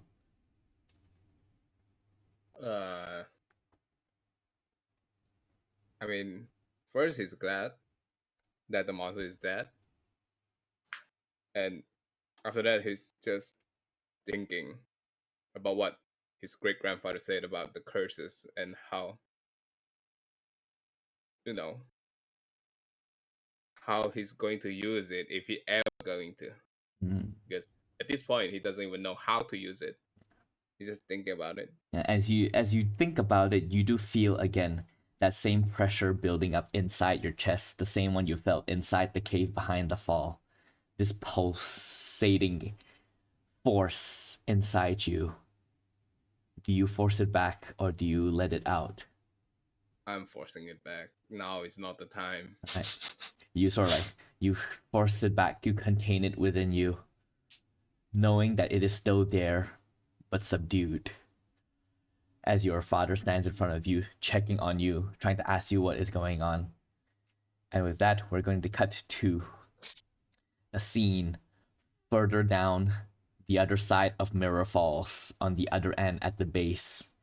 A small hole onto the side. and a figure stumble out of it, gasping. And you see crawling out into the moonlight of the night sky is Ryan, covered in blood and dirt. A nasty, tearing bite mark along the side of his neck, and he's clutching his shoulder as he walks out and leans against a tree. Panting softly, he looks up through a gap in the tree canopy above at the moon. And as he does, his neck is shown in stark relief, black veins of spider webbing along the side of his face as his wounds slowly begin to mend, but he doesn't notice. He gathers his breath. He pushes away from the trees and walks forward. And with that, we have come to the end of session 5 of What Lurks in Creek Hollow. Yeah. man. Thank you all for playing this game with me. This was a very intense session, but I hope you all enjoy it, and to our viewers, hope you all enjoy it as well, and I will see you all in my next game. Bye!